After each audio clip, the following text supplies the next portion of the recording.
friends, welcome to Raymond Field here in beautiful Wolfville. We're on the campus of Acadia University. It is the 2012 AUS Subway Loney Bowl. The St. Mary's Huskies versus the Acadia Axemen. My name is Bill McLean. I'm joined by former CFLer and Acadia Axemen Elliot Richardson. And Elliot, let's talk about this St. Mary's Huskies team first.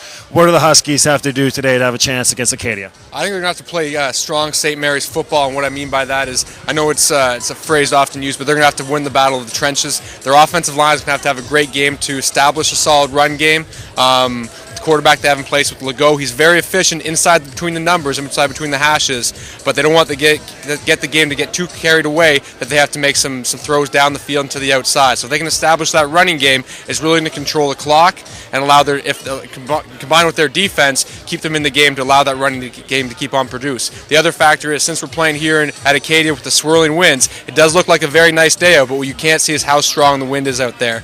Last time St. Mary's was here, they did a tremendous job at owning the clock up and down the field, keeping St. Mary's offense off the field, and they did a tremendous job at keeping Kyle Graves off the field. If they can do that again, they'll be able to take advantage of the wind behind them and allow Legault to open it up a little bit more. One of the things that people have been talking about is that this is a year where Acadia and St. Mary's have played each other 3 times already. How hard is it to beat a team 4 times in 2 months, and does this kind of play into the hands of the Huskies a bit? It has, and I think part of it has to do with the fact that the way St. Mary's has come into this game. You've seen two different directions of these two teams. Acadia clinched first place and the bye but almost a month ago, and really haven't played a meaningful game in about 4 or 5 weeks, whereas St. Mary's has had to fight not only to get into this game, but fight to get into the playoffs in general. Climbed up the ladder from last all the way to second place, earned their way to host a playoff game. So they've been fighting the whole way along and have really established their running game between Abanqua and Dawes, and I think you're going to see that trend continue. They're going to go as far as those two can carry them. Elliot Richardson coming right back to talk about the Acadia Axemen, but let's send it down to Steve Betts with Amita Vora. Good afternoon, ladies and gentlemen. I am with Amita Vora. Amita, of course, an editor with Canada Chat Football. Amita, a very cold day here. It's going to have an effect on both teams, obviously. Elliot's saying the wind is going to be intense. What does Acadia have to do today to win this game against a very upstart and a St. Mary's team that's found some chemistry? Well, I think with either team, special teams and turnovers are going to be key in this game. With Acadia, they have the league MVP, Kyle Graves. He's got to play one of the best games of the year in order for them to be successful. And watch for that connection between Mike Squires and with Kyle Graves. Kyle Graves, of course, leading in punting as well. St. Mary's on the other side, chemistry has come a long way. Jameek Taylor is out. Jubenville is out. This St. Mary's team, do they have enough momentum to come into Acadia on these windy conditions today and defeat this defending AUS champ? I think it's very possible. The last 2 games, huge wins over St. FX to get in the playoffs, and then Mount Allison in the semifinal. They have got other receivers on the offensive game plan other than Taylor and Abanqua that they can rely on in Withrich, Sabrin, and Dawes. Well, there you go. Amita Vora explaining that both of these teams have an excellent chance. Back to you, Bill and Elliot. All right, thanks very much, Steve. Back here with Elliot Richardson, and now we're talking about the Acadia Axemen, the defending champs, come in here with a lot of swagger, 7-1. What does Acadia have to do here to hold court? First thing they're going to have to do is they're going to have to step up. We talked a little bit about with the St. Mary's side of it. Acadia really hasn't played a meaningful game in a month. They've come off a bye week. They've had a few games before that were just kind of playing out the string of the season. So they're really going to have to get up. And I think they have that ability simply because they're an older, experienced team that know how to get up for big games. All of these guys that are starting today started last year for them in the previous Loney Bowl.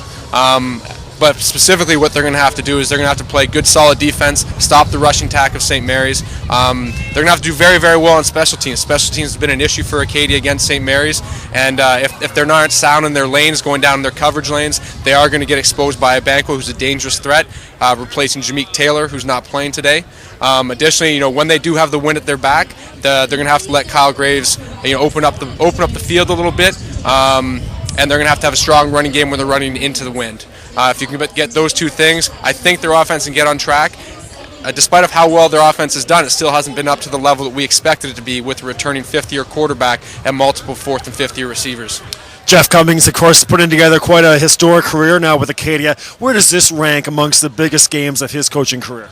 This is a very big one. I mean, this will be his. If he wins this, he's able to get a 4th AUS championship, which will put him at the top, if not near the top of the Acadia coaching ladder, 4 championships. But for him, he's going to go through the process of coaching a solid game, not getting beyond this game in preparation for perhaps the UTEC Bowl next week. This is the 2012 Subway AUS Loney Bowl, brought to you by Budweiser and powered by Bell Alliant. Let's head back down to Steve Betts on the sideline. Hey guys, Bill, you and Elliot were actually both talking about the wind conditions down here, and if we can get a shot, Brian, of the flags up there, you can see there's 8:04 left. It's quite brisk down here. There's going to be an advantage for whoever gets the kickoff. There's going to be an advantage who's ever going with the wind in the first quarter. There's no doubt about that. But as you can see, those flags are blowing very hard. It's very chilly down here as well, so you're obviously going to see some players having some issues with gripping the ball, running backs in particular, and obviously the quarterbacks for both teams are going to have a real hard time holding on to this ball. So for everybody at home sitting on your couch, it's very chilly here. There's no doubt about it. I'm standing in the sunshine for a reason. There's a shadow to my right. But we're going to see some issues with the wind and with the cold, guys. Back to you and Bill and Elliot. All right, back here at up top for the 2012 AUS Subway Loney Bowl. Remember, your emails, auswebcast@gmail.com, auswebcast@gmail.com. And hello out there to Carl Seafoot, who's already sent us an email. Make sure you send us a shout-out during the game out there, wherever you're watching the game from. So the St. Mary's Huskies, the last 2 games, they've outscored their opponents 98 to about 19.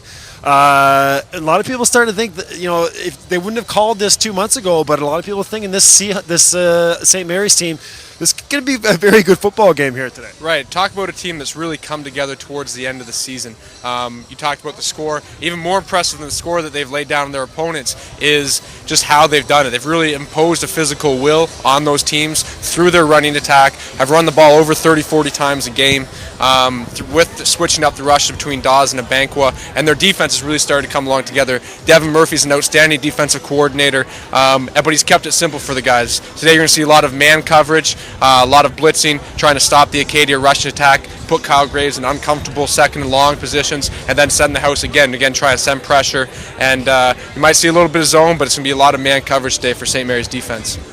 All right, Elliot Richardson, and heading back down to Steve Betts, who is with Phil Curry of the AUS. Of course, I'm here with Phil Curry, obviously a football fan, and you just said you and John split these days up. You're not going to miss today. This is one of the greatest days here in the AUS. Oh, there's no question. I mean, all of our sports are important to us, but obviously the football, the Loney Bowl, the Subway Loney Bowl it's a big event for us, and one we always want to support. Yeah, absolutely. Absolutely. And you've been a busy man this week. We were talking earlier. You've been all over the pond because a lot of AUS finals and some CIS teams coming into town for some championships. Tell us a little bit about what you've been doing this week, Phil. Well, last weekend I was in Cape Breton for the women's soccer championship, and then I actually did presentations right through the conference. Last week started in Cape Breton, went to all of our schools, and ended up in Halifax yesterday. So it was a busy week, but I survived. It was great. Absolutely. A cold day today, so you need a coffee after all that travel. Now you have a special presentation coming up at halftime, I believe. Could you tell us a little bit about that? Tell the people at home exactly what you're doing there. Absolutely. We have an official who's been doing AUS or university football events as an official, then as kind of leading the officials for 47 years. His name's Bill Glendenning. We're going to do a very special presentation to him in conjunction with the officials themselves. So we're excited about that, and very thankful for what Bill has done for the sport of football. Certainly in the officiating arena, and he's a true leader and inspires all of us. And for him to be moving on, I think it's time for him to take a rest after 47 years. And we do have a great gentleman coming in, and John Brenton as well after him taking over for him. So we just want to wish Bill the best and to go on and enjoy the rest of his time. Well, Phil Curry thank you very much, Phil. Phil, of course, AUS director here. Going to enjoy a beautiful day. You can't really predict anything today, can you now, Phil? You're going to stay in the neutral zone? Here's my prediction. May the best team win. There you go, from Phil Curry. Back to you, Bill and Elliot. Let's go, I knew I fit in on day one. You can't really beat how beautiful Wolfville is and how beautiful the campus is. Program's awesome. Professors are perfect, and you can really get to know them. When you get to an environment like this and you have that kind of attention, you begin to believe in yourself. If you come to Acadia, you can go anywhere, and the anywhere gets defined by you. Literally just come here, it's great, life-changing, more than what I expected. I knew I fit in on day one. You can't really beat how beautiful Wolfville is and how beautiful the campus is. Program's awesome. Professors are perfect, and you can really get to know them. When you get to an environment like this and you have that kind of attention, you begin to believe in yourself. If you come to Acadia, you can go anywhere, and the anywhere gets defined by you. Literally just come here, it's great, life-changing. Now I can hear us. Okay. There we go. Yep. All right, friends, welcome back to Raymond Field here on the campus of Acadia University in absolutely beautiful Wolfville, Nova Scotia, one of the premier venues in the AUS, and for the second straight year, they are hosting the Loney Bowl. This is AUSTV.ca, powered by Bell Alliant and presented by Budweiser. And remember to Gatorade is the drink of AUS athletes, and thanks very much to Eric Cederberg, the sports information director here at Acadia, for getting us set up, and of course all the volunteers with the AUS and here on the campus of Acadia University. AUSwebcast@gmail.com is your email. AUSwebcast@gmail.com. Already heard from Carl Seafoot. Would love to hear from you out there throughout the broadcast. Let us know where you're watching the game. If you have questions for the coach or for Elliot Richardson, we'll be sure to answer them for you.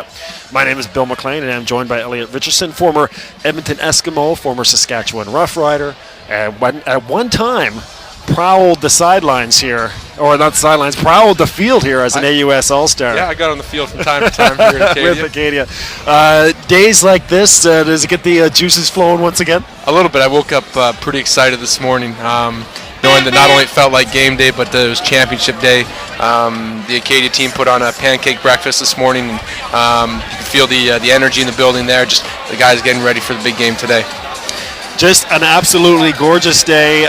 If you like cold and wind, we got a great that email from Carl saying looks nice here.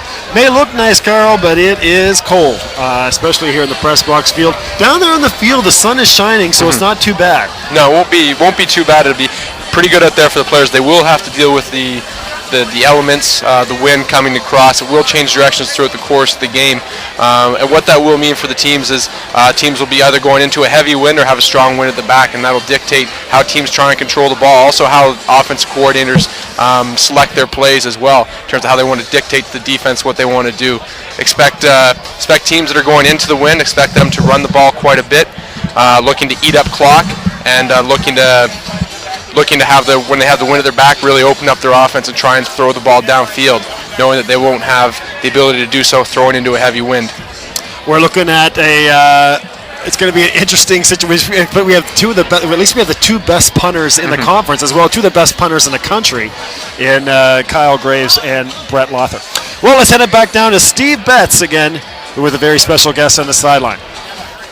Thanks, guys. I'm here with Kevin Garbullo with Rouge Radio, local Acadia guy. Kevin, cold day here. You're bleeding red today. You think that's the way it's going to go? I think it's going to be close. It's going to be a hard-fought game. I think Acadia should come out on top, but I don't know how it's going to go. These two teams traditionally play each other very tough. If you look in historic matchups between them, the year Acadia went 1-7, St. Mary's goes 7-1. Combined score in the two meetings, 5 points. Yeah, these teams are very even in the stats if you go up and down it. So who's a key player for St. Mary's that you're worried about as an Acadia fan?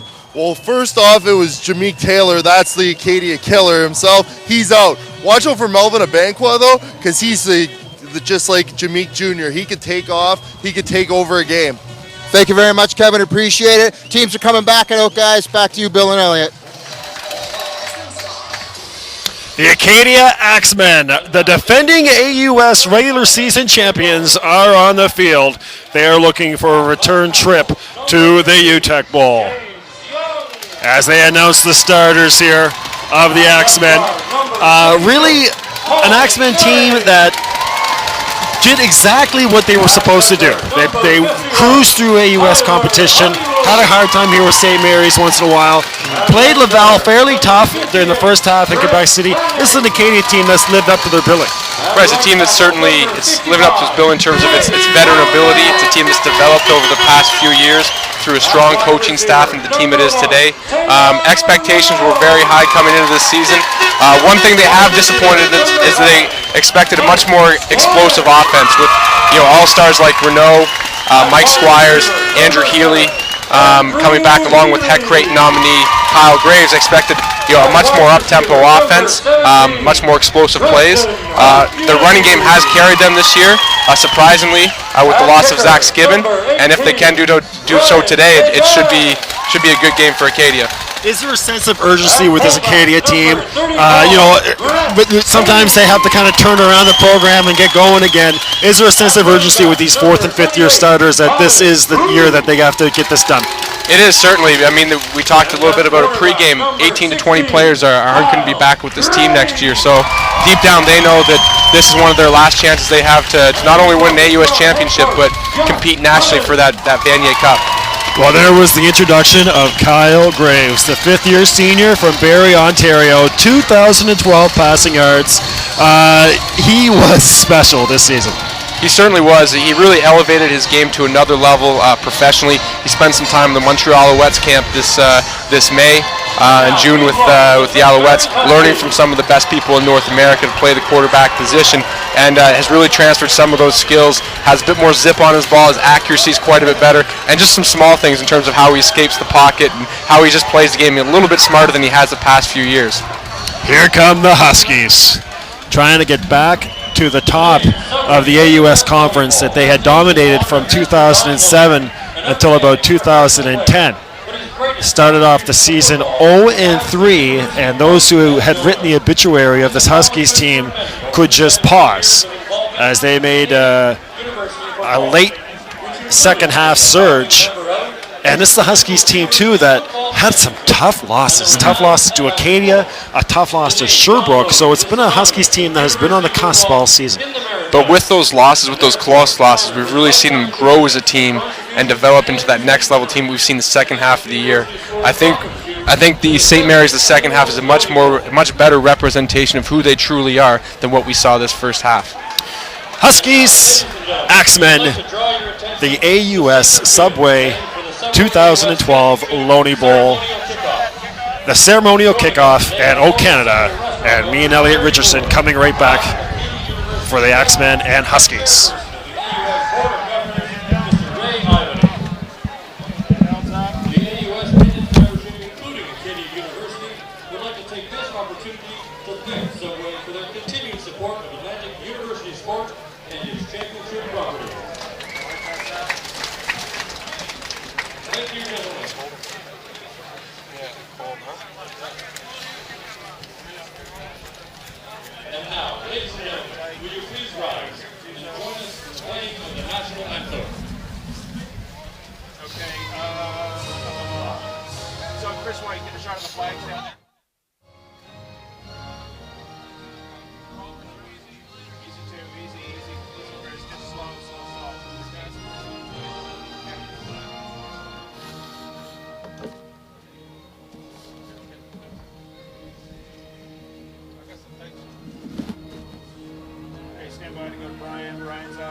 All right, here we go. Acadia, St. Mary's, the Loney Bowl on AUSTV.ca, powered by Bell Alliant and presented by Budweiser.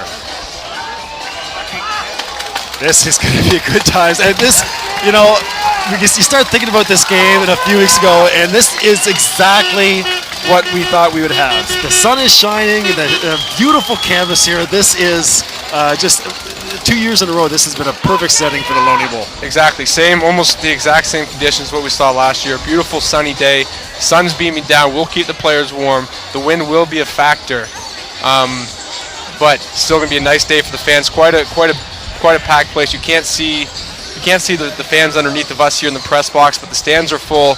It's going to be pretty much standing room only around the field today. It's going to be an outstanding day for AUS football here. Very different situation for both teams at the quarterback position. Of course, Kyle Graves expected to put up big numbers and be the leader of this Acadia team. Jean Legault, they'll just want him to kind of manage the game. But he does also bring a different dynamic. He does have the ability as a runner to make some plays, which can be very frustrating as a defense. I know from experience when you contain the quarterback in the pocket, lock down the receivers, and expect a coverage sack, and the next thing you know, that quarterback jumps out and scrambles for a first down and continues that drive. It becomes very frustrating because you think you're doing your job, and then yet they're still able to march down the field on you. Acadia will be kicking with the wind to start this first quarter. Ryan Bejean to kick it here for Acadia, and of course Melvin Abanqua and RJ Cornish back there to receive for this Huskies team. One of the storylines coming in, no Jameek Taylor for this Huskies team. A big loss. He has had quite a bit of success. We look back to the first game Acadia played against St. Mary's, hosting them here at Raymond Field. Not only did Jameek Taylor have a long touchdown reception, but he also closed out the second quarter with a 109-yard missed field goal, which really changed the structure of the game. Here we go, the Subway AUS Loney Bowl, Acadia and St. Mary's. It's kickoff from beautiful Wolfville, and it is Cornish with the first touch of this annual classic. And out to about the 25-yard line, Huskies will set up 1st and 10 with Legault. Acadia in those brilliant red uniforms, and the Huskies in the white with the maroon pants. Couple All-Stars on this Huskies, AUS All-Stars on the offensive line. Matt Albright, the Community Service Award winner as well, and Guillaume Gagne on that AUS All-Star team.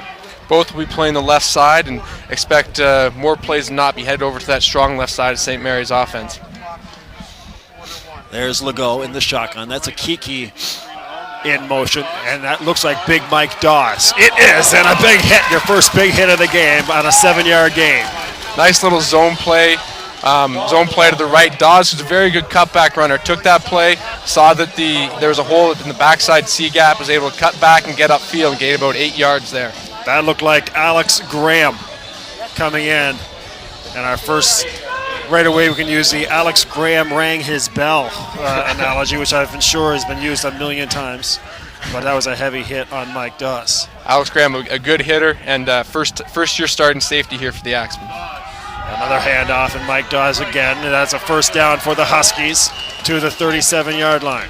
Again, a nice little outside zone to the right there for St. Mary's, keeping with what we expect them to do early in this first quarter, which is 1, try to establish a run game, and 2, especially try to hold it while they're going into the wind. They're not going to have a lot of opportunity for quality, high efficiency passes right now, so they are going to have to rely on that run game, and we will keep an eye on that play clock of St. Mary's. I expect them to bring it down well under the 10 seconds to try and maintain time of possession here in the first quarter. Bill McLean, Elliot Richardson, Steve Betts down on the sideline. We'll be checking in with Steve periodically with guests or just to give opinion. There's Abanqua's first touch, spinning and juking and getting out to about the 40 for a 4-yard carry. Nice change of pace, bringing Abanqua in to give Dawes a rest. And he showed off some of his elusiveness, which he's known for. There was some penetration by the Acadia defensive line there through the A and B gaps. With his shiftiness, Abanqua was able to turn a 4-yard loss into a 3-yard gain here to make it a 2nd and 7 St. Mary's. Emails coming in fast and furious. I'll out there to Inez Graham and Thomas Greenman watching. AUSwebcast@gmail.com. And here's your 2nd and 7 for the Huskies right at about the 39-yard line here. 13:03 left in your first quarter. And a handoff for Abanqua straight up the middle. And that is going to be very close to a first down for St. Mary's. St. Mary's coming out in a nice two-back set there. Tanowski is the fullback in the game right now. Big physical kid who's able to help move some bodies. Another person joining the party right there was Fitzgerald, number 87 for St. Mary's, a big physical receiver, similar to that of Darcy Brown from a few years ago, who's now playing the CFL with the Edmonton Eskimos after a stop in Hamilton. Both very similar players. Expect Fitzgerald to also be involved in the passing game as well, as he's a big target that can occupy the middle of the field. So 3 first downs now in a row for the Huskies. And Legault, and once again getting back to Mike Dawes. Put Dawes to about the 50 before he's pushed back by a multitude of Acadia defenders. Brett Backman, the AUS All-Star, was in there.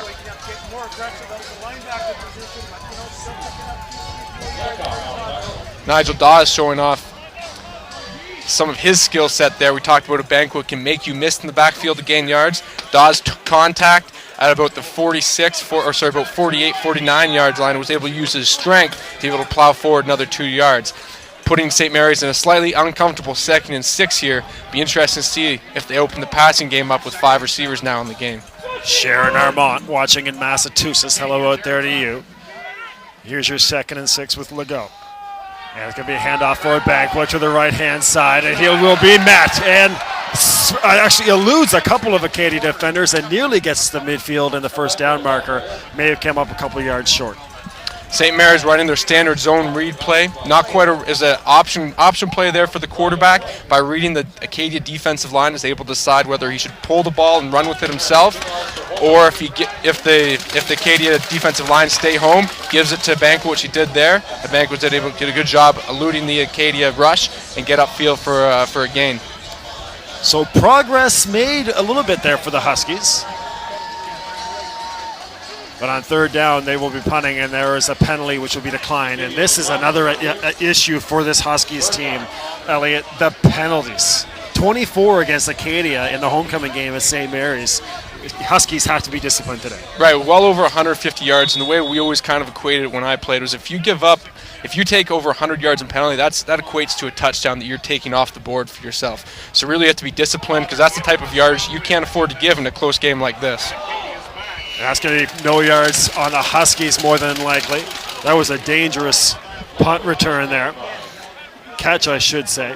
Semilulu there on the return, the first-year player out of the Ottawa-Gatineau area.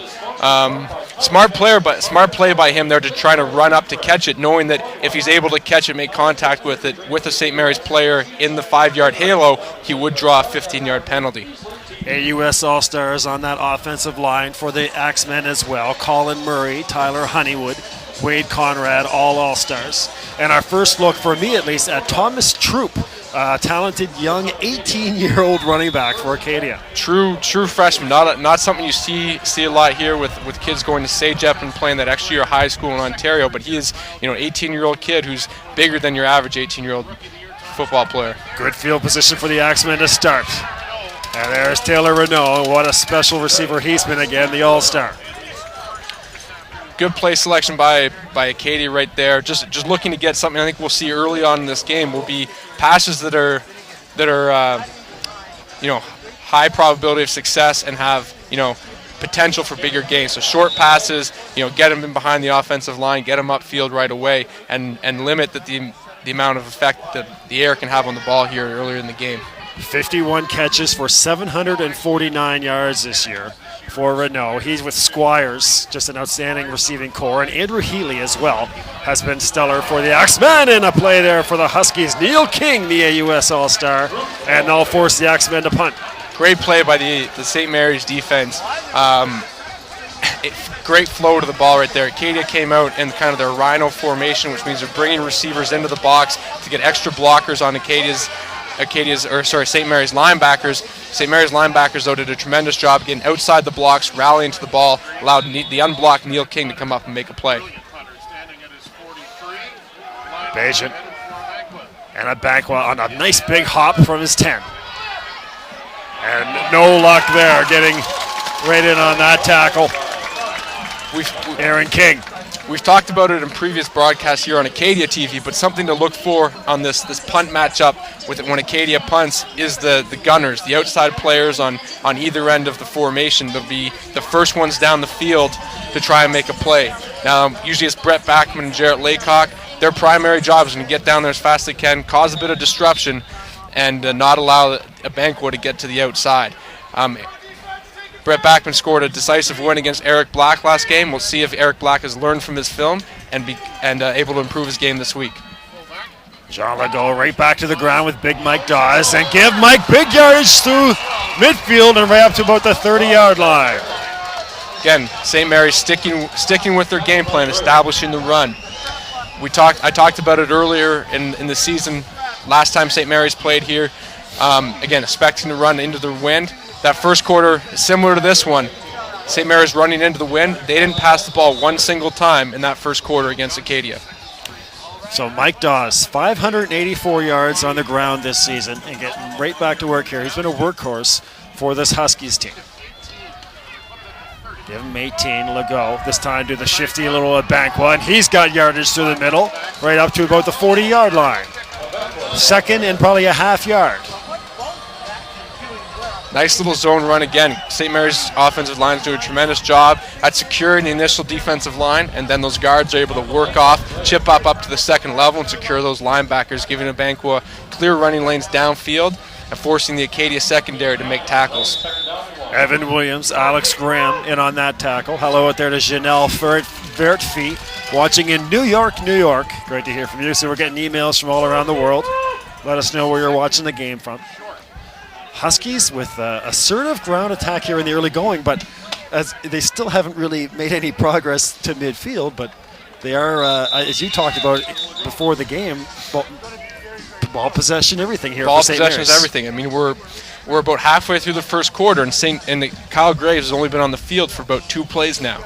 So just by playing solid offense and establishing the running game, taking time off the clock, they're able to limit how much Acadia's offense can hurt their defense. If this continues, they're going to slowly take advantage of field position, eventually get them in an opportunity to score. And it looks like the Huskies didn't get much. I don't know if they're going to they're going to call in the measurement here, but just from what I can see, it looks actually like Elliott, maybe they did get it. They did get it. Legault still on the field, so if they don't get it, regardless of the yards, I would expect them to punt it. You don't want to give Kyle Graves a short field with the wind. You want to try at this point maintain field position early in the game. Chip away, especially the way your offense is playing, how well your defense is playing. Third down. And it looks like about, maybe 2 or 3 inches. And you got a feeling the Huskies won't be gambling too much, but you think you got to go on this. First big coaching decision of the day for Coach Perry Marchese. He is going to go for it, looks like. If Acadia's defense is able to stop, that'll be a tremendous turning point here in the game early on. Here we go, your first big pivotal play of the Loney Bowl. 3rd and inches for the Huskies at their own 40.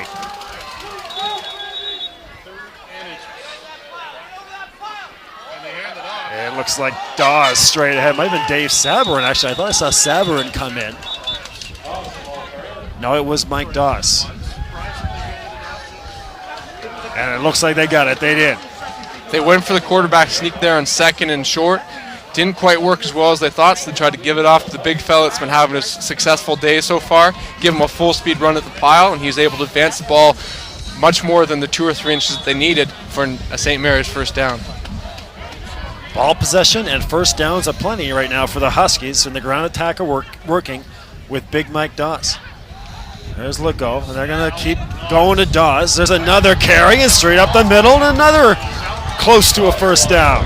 Nice little counter play to throw Acadia off. St. Mary's been running a lot of zone plays.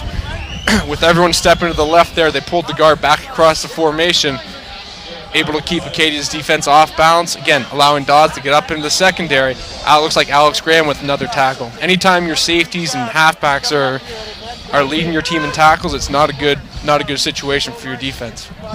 Looking like a 2nd and 1. Very manageable 2nd down here for St. Mary's. And Abanqua into the game now. Handoff for Abanqua coming right into your screen. A little bit of room, and he'll get to midfield and have a first down. Again, just when it looks like he's trapped in the backfield for a loss, he's able to make a couple shifty moves, plant his feet, get upfield. Next thing you know, he's gained 6 yards on you. Jarrett Laycock got in there for the tackle, but not before. Abankwa gets a first down for the Huskies. So 3 first downs in a row here for St. Mary's as they reach midfield.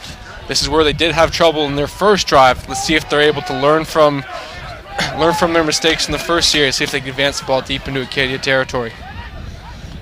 Abankwa again after about the 50 for Melvin. Again, sticking with their zone play, keep it simple.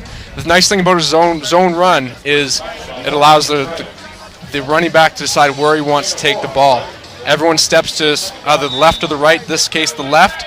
Take your closest blocker, push him in that direction, and try and create a nice vertical lane anywhere for the running back to see and hit and get north and south right away.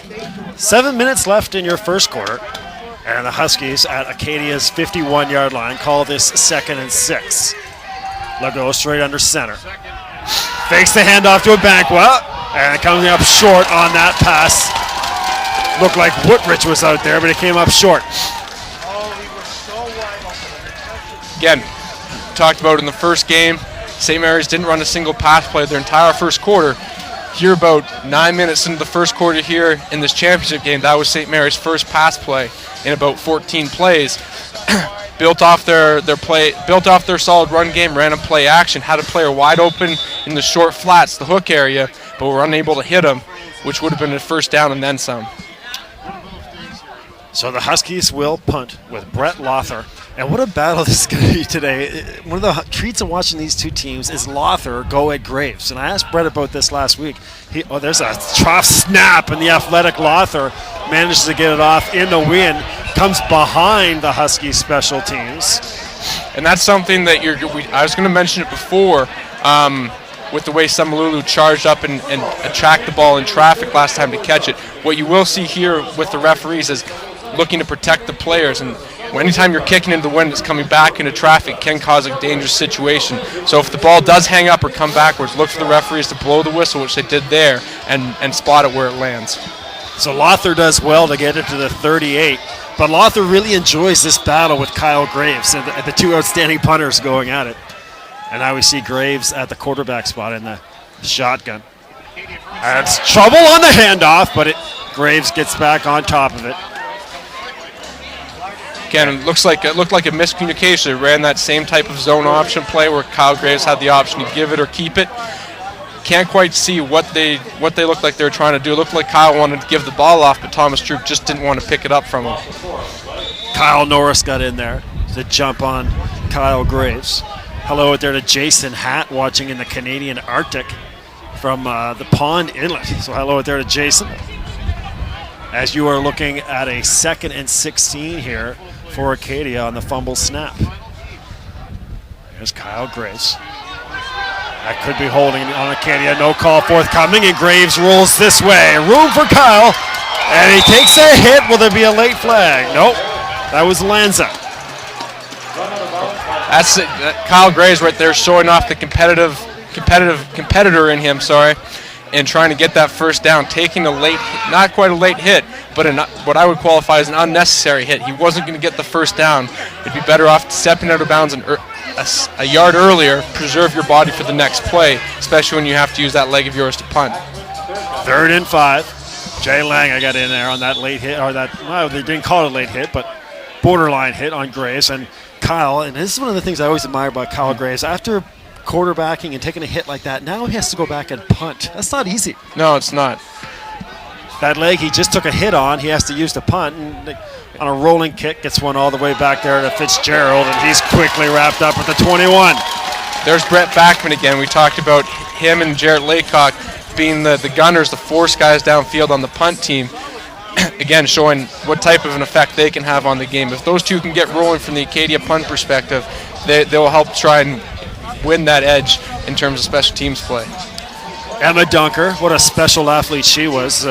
AUS All-Star in women's basketball for Acadia, checking in with us. as well a question regarding the status of James Fioroni from Guelph. James is in fact not playing today. Had I think a lower body injury they qualified it as, and won't be participating in this week's game. There's a handoff. That looks like Sabrin. It is to about the 27-yard line. So both teams now missing all-stars. McNally, Fioroni. Yep, McNally not playing this game.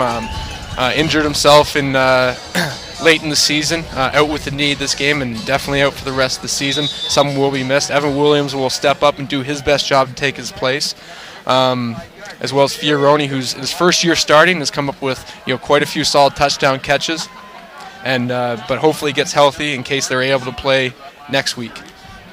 2nd and 6 for the Huskies. 4 minutes left in the first quarter. The Huskies have had it almost through it, and there's a big play for Acadia in the backfield. Looks like Aaron King there. Again, St. Mary's going with their zone run, zone option there. It looked like Legault decided on his own he was just going to hand it off because we had Aaron King bending down the backside. Anytime the backside defensive end, who in a zone run play is unblocked, anytime he is running down or crashing down the backside of the offensive line, that's the opportunity where you want to keep the ball and pass it off the backside play, where you have the pass routes. Looked like a poor read there by Legault, who wanted to establish run game, and it resulted in the loss. Law, punting into that wind again, and Acadia is now set up very nicely. This is a good example here of the battle of field position we were talking about earlier. You're not going to see a lot of chances taken, especially in terms of fakes on third down, simply because you don't want to be giving away field position. Acadia's done a good job on defense so far, and now you see with some solid defensive efforts have now received the ball on St. Mary's 40-yard line, despite their offense not playing up to the billing so far today. So here come the champs. Haven't had much luck so far, but now with the St. Mary's 40, Kyle Graves, pass knocked down.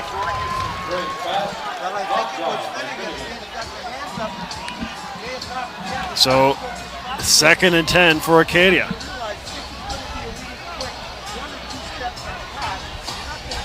Not much luck so far for this Axemen team offensively. Hello out there to Kim Brown and Jack Fletcher watching. It's snowing there in Grimshaw, Alberta. Don McCaskill in Grand Prairie. Coast to coast here on AUSTV.ca. Here's your 2nd and 10 with Graves at his 45. Over the top, he's got Squires, and over the head of Squires, and that is going to be a penalty. Kyle Graves took a hit on that play as well. Acadia running one of their favorite formations, especially on 2nd down. We ran a nice little out pattern, short with Taylor Renault, and then a deeper corner route from Mike Squires. Looked like Mike Squires had some position on the defensive back there. Kyle Graves laid it out for him, but you could see just a little bit of an extra tug from the St. Mary's defensive back, pulling him down, which drew the flag. Penalties have been an issue for the Huskies all season long, and right now your biggest play of the game on this penalty. Right, because it didn't look like the best throw that Kyle... Offensive pass interference. Wow. So a huge call here. Offensive is the call. It's about that's a 30-yard swing there for the Axemen. Instead of being up 15 yards and a first down, they're actually down 15 yards and are still playing 2nd down as Brett Henney comes out of the game in favor of a 5th receiver. So call this 2nd and 25 now for Acadia. Look for St. Mary's defensive line to pin their ear back. They're going to be playing probably some man coverage right now. Expect a strong rush up here, expecting to pass. Tristan Hercules here on the near side against Marshawn Wright. And there is Hercules, and maybe anticipating a hit there. Tristan couldn't hang with it. Definitely anticipating the hit. Heard the footsteps of KO Marshawn Wright there. Right before the ball came, snapped his head up, looked for the hit coming, and when that happened, obviously dropped the ball. Receiver has to anticipate, and almost expect and want the hit, knowing that he's going to catch the ball. Eric Black got in there with that hit. Axemen fans checking in. Hello out there to Wendy. That is going to be on the far side and out of bounds. No luck for a bunk one. Good punt by Kyle Graves, looking to get out of bounds there to the sidelines. Something expecting to see both punters looking to do is a lot of the punts are going to be angled out, ideally between the sidelines and the numbers. You always want, as a punter or in a special teams unit, you always want to try and put the ball deep into the corner to limit the amount of field that returner can use, especially with a dangerous return like a banquet, something you're going to see today from Acadia. AUSTV.ca, powered by Bell and presented by Budweiser. We are at the Subway Loney Bowl. And here are the Huskies going back to work. And maybe back to the line of scrimmage. Zone play there by St. Mary's, just a straight zone to the field there. Dawes looked like Dawes up into the heart of the defense. Good job by the Acadia interior, though, finally stepping up and maybe getting some keys on the St. Mary's offensive line as to what they're trying to do and how they're trying to block them. Sabourin got back to the line of scrimmage at the most. Call this 2nd and 10. Carla Adamson, watching from Calgary. Her son plays for Acadia. There's Jean Legault. And a Banqua to the far side. A little bit of room there for Melvin, but pushed out of bounds after about a 5-yard gain. Well, they say that impersonation is one of the highest forms of flattery, and it looks like that St. Mary's has taken a page out of Acadia's offensive playbook there, running what Acadia calls, the Rhino offense, which is bringing, not only having 2 running backs in the backfield, but bringing extra larger receivers like Carl Fitzgerald in towards the box and bring extra blockers to the party. The hope is to try and crash down and seal the edge from the linebackers and then run a play to the outside. Acadia did a pretty good job, though, at escaping and getting outside and rallying to the ball to stop a banquet first before he got to the first down mark. Looked like Harrison DaCosta got in on that hit on a banquet. And we'll have a 2nd or a 3rd and 5 here for the Huskies. Punting will be Lothar from Truro, Nova Scotia. His Brett. Acadia fielding at their 40-yard line and surrounded by Huskies there with Semalulu. Talked about the Brett Lothar and again with the kickers, and you probably remember Justin Pillardi. You maybe even laced up against Justin in the CFL. Not sure if maybe that was after or during your time there, but he was still in the practice roster when I was in the CFL. But he's doing a tremendous job right now. And Brett Lothar took over, both Truro kickers. Brett Lothar took over for Justin Pillardi and has kept that St. Mary's kicking game, if anything, maybe elevated. Yes, certainly has. And I know early in the season we had scouts from both the Argos and the Ticats visiting. Both of them talked very highly of Brett and expect him to have a CFL career. Athletic Acadia fumble. Graves, Huskies football. Graves tried to scramble, lost it, and recovered by St. Mary's. Outstanding hustle play from the backside of St. Mary's defensive line to come back there and make a play. Kyle Graves did what he was supposed to do. Anytime you're looking to escape, you want to step up in the pocket and then to the outside. You don't want to escape to the outside. Kyle Graves did what he's been coached to do, step up and escape to the outside. But it was the backside pressure, outstanding hustle play, the backside defensive end to come down and knock the ball loose out of Kyle Graves' hands. Matt Lalonde jumping on that fumble. And the Huskies, though, with the recovery, but they're still on their own side of the field at the 42. Legault goes back to work. Handoff for Mike Dawes. They're going to try to get Big Mike re-involved and give him about 2 yards to the 44-yard line. Acadia starting to change their play calling right now. Brought a weak halfback blitz there with Cam Wade off the edge. Number 6 for your Axemen. Last year was a first-team All-Canadian and is another AUS All-Star this year as well.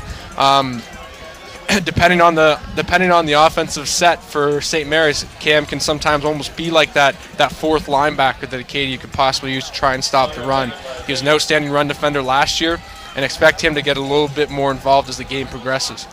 2nd and 8, 21 seconds left in your first quarter, and then at the end of the first quarter, we'll head down to Steve Betts with his analysis here of what he's seen so far. Just an outstanding job being done by the production crew here. Local production crew with Chuck Calder and the Brian Fisher's Moncton crew coming up for the trip. And glad you're enjoying. Make sure you send us an email, auswebcast@gmail.com. Bill McLean here with Elliot Richardson. the Subway Loney Bowl. Powered by Bell and presented by Budweiser. Grab some buds, pull up a chair, and spend the afternoon with us. This has all the makings of an absolute dandy. No score so far. This has been the trend in Huskies Axemen games for a couple years now. Like, just not a lot of points to be had. Oh, I mean, even not just a few years. I think even going back to my first year with Acadia back in 2005. That's going to be a flag. Flags all over the field. 3 flags thrown on that play. Pass interference there on the first team All-Canadian Cam Wade there. Was in fact an outstanding play. Grabbing him behind the waist of Fitzgerald. It wasn't necessary though. If he had just left his right hand off of the receiver, would have been an outstanding pass defense. St. Mary's would be punting the ball, and Acadia would be able to march back down the field. Just simple technical error is going to cost them the first down. So give that a first down to the Huskies and put them here at their own 49-yard line as we have 17 seconds left in our first quarter, and they'll maybe get one more play in here before the end of the quarter. No score from beautiful Raymond Field here on a gorgeous fall day in Wolfville. Lego. Handoff for Mike Dawes. Dawes close to midfield at the 54-yard line. Cam Wade put his head in there again. He's going to have quite a few tackles, I think, this game. As a lot of even plays are designed to go to the field, Dawes will cut back towards where everyone's getting pushed to, especially on the zone plays. You push people towards that side of the field, which opens a lot of cutback lanes. Nigel Dawes is a great cutback runner, has outstanding vision, and as soon as he sees the holes, he knows to get north and south and use that big body of his to get positive yards. There's the end of your first quarter. Let's go down to Steve Betts on the sideline. Thanks, guys. I got to tell you, I got to give you an update on the wind here. I've been talking with a lot of people. Monty Mosier's here in the sidelines, of course, Kevin. We're sitting here in the wind, and it's very, very cold. As you can see, there's been some fumbles, some hard snaps by the St. Mary's long snapper. It's very swirly down here. It's causing a lot of problems. Both coaches, I've been listening in on them, and they're both saying that they have to pay close attention to this wind, guys, especially on the passing and on the kicking. The other thing is St. Mary's defense is pretty jacked up. I was over there just listening in on the coaches, kind of giving them a pep talk, and Finnegan, the leader on that St. Mary's defense, is in there, and he's telling everybody, keep attacking, keep attacking. They want Graves on his back, and he was yelling at the DBs in particular, give us a chance to get to Graves. So St. Mary's' defense have been playing hard all year. They've been doing a great job, and Acadia's just having a little bit of a hard time getting the rhythm going. Coach Cummings does have his work cut out with them, but guess what? The wind's going the other way for both teams, so we're going to see a little bit of a change on how this all plays out in the second quarter. Back to you guys. The 2012 Subway AUS Loney Bowl, powered by Bell, presented by Budweiser. Thanks again to Eric Cederman and on their outstanding staff here at Acadia, getting us all set up here in the broadcast booth. So, as we talked about there at the start of the game, and just off the camera with you and Kevin, the winds of Wolfville playing an effect here. They have played a role in pretty much every game that Acadia's been a part of so far this year, and it'll be interesting to see if St. Mary's is going to open up the passing game a little bit. What's the call here? Is it a catch and a fumble? Woodrich was there, Fitzgerald, and it is. They're going to give the catch to Fitzgerald, a fumble, and give the ball to Acadia. And right off my cue, we asked, is Acadia or is St. Mary's going to now use the wind to their advantage and open up the pass game? First play they do, although an outstanding play by Brett Backman, the all-star field halfback for Acadia, coming up and laying a hit to deliver to knock the ball loose on what right now looks to be a fumble, an Acadia ball. Brett Backman is we talked about him being a member of the gunner team on the punt coverage. One of the reasons you put a player out there is that he's a very fast and physical player, and that's the type of play you saw from him right there. The officials did get together after that play and overturn it. Okay. So it'll be a third down and 6 here for the Huskies, and punting again for Lather. See, officials don't need instant replay. All they got to do is just get in and talk it out. Talk it out. Lather this time into the wind, and there's the boot of Brett Lather. Looked like about a 45-yarder. And big return is yours here for Semalulu. but brought down at the 35. So not a huge loss there for Acadia. If they had that recovered fumble, it would have been scrimmaging from their own 40. Instead, they'll be scrimmaging from about the 34, it looks like. But it's interesting to see the difference in the depth of the punt with Brett Lauder with and against the wind. We saw some high-hanging punts when he's kicking into the wind. As soon as he gets that wind in his back, he's able to turn 35-yard punts into 65-yard punts. So that was Nigel Romick getting in on the tackle. And now Acadia scrimmaging 1st and 10 from their 34. And there's the youngster Thomas Troop, the true freshman. Give him about 3 yards. So Acadia is going to be going into the wind this quarter. However, they have the fortune of it is a longer quarter for them to try and establish a little bit more clock possession relative to what St. Mary's had without the stop time. The Fahey family watching Alex Bell in multiple cities across Canada and North America. Great to hear from you guys cheering for Acadia. And our biggest email of the day in terms of distance, Seoul, Korea. 2:30 in the morning there in Seoul, Korea. Matt Doty. Ball is loose. It is on the field. And it looks like Acadia's got it back. For now, anyway, Acadia will be punting now that it's 3rd and about 12. Again, that's the second time we've seen a bit of miscue between the quarterback and young Thomas Troop there on the exchange. Again, running their basic zone. Again, one of the most basic plays they have in the playbook is just a simple zone read play. Whether it's the indecisiveness of Kyle to hand it off or the inability of Thomas to receive the ball, it didn't look like either of them had a firm grip on it and another ball on the carpet. Fortunately, this one has been picked up by St. Mary's, but with Kyle Graves punting into the wind here, it will be a short field for the Huskies coming back across the other way. Ryan Bejan to kick. Hello there to Bob Watkins. Thank you very much, Bob, for those kind words. Glad you're enjoying there in Ontario. Yes, might get a good bounce here. No, out of bounds at about the 53-yard line, 51-yard line of Acadia. So here's the best field position of the day for the Huskies. Right, and barely, again, we talked about, they'll be probably a short punt. Didn't expect it to be that short. Not even far enough to actually gain a first down, punting the ball there. But for St. Mary's, will now have their first opportunity at a short field. And with the wind at their back, now have bigger options available to them in terms of whether they want to run the ball or pass the ball. 12:48 left in your second quarter. Kevin Dickey, the athletics director at Acadia, and David Murphy, the athletics director of St. Mary's, coming up at halftime with Steve Betts. Running room through the middle for Mike Doss to give him about 4 yards on that carry. Another little counter play from St. Mary's, stepping the line down to the left, trying to draw some of the Acadia defenders over to the right, and then brought a couple pullers back across the frame with Nigel Dawes running downfield. Lower his shoulders, able to get a solid 3 yards on the play.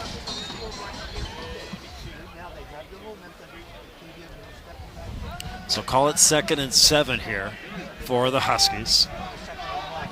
Huskies with 6 first downs in the first quarter, and Acadia with none. But nothing to show for it for St. Mary's. Fakes the handoff and just too far on the far side. Nice little dropout pattern by Wuthrich. He's one of their better receivers for St. Mary's, a kid out of Edmonton, Alberta.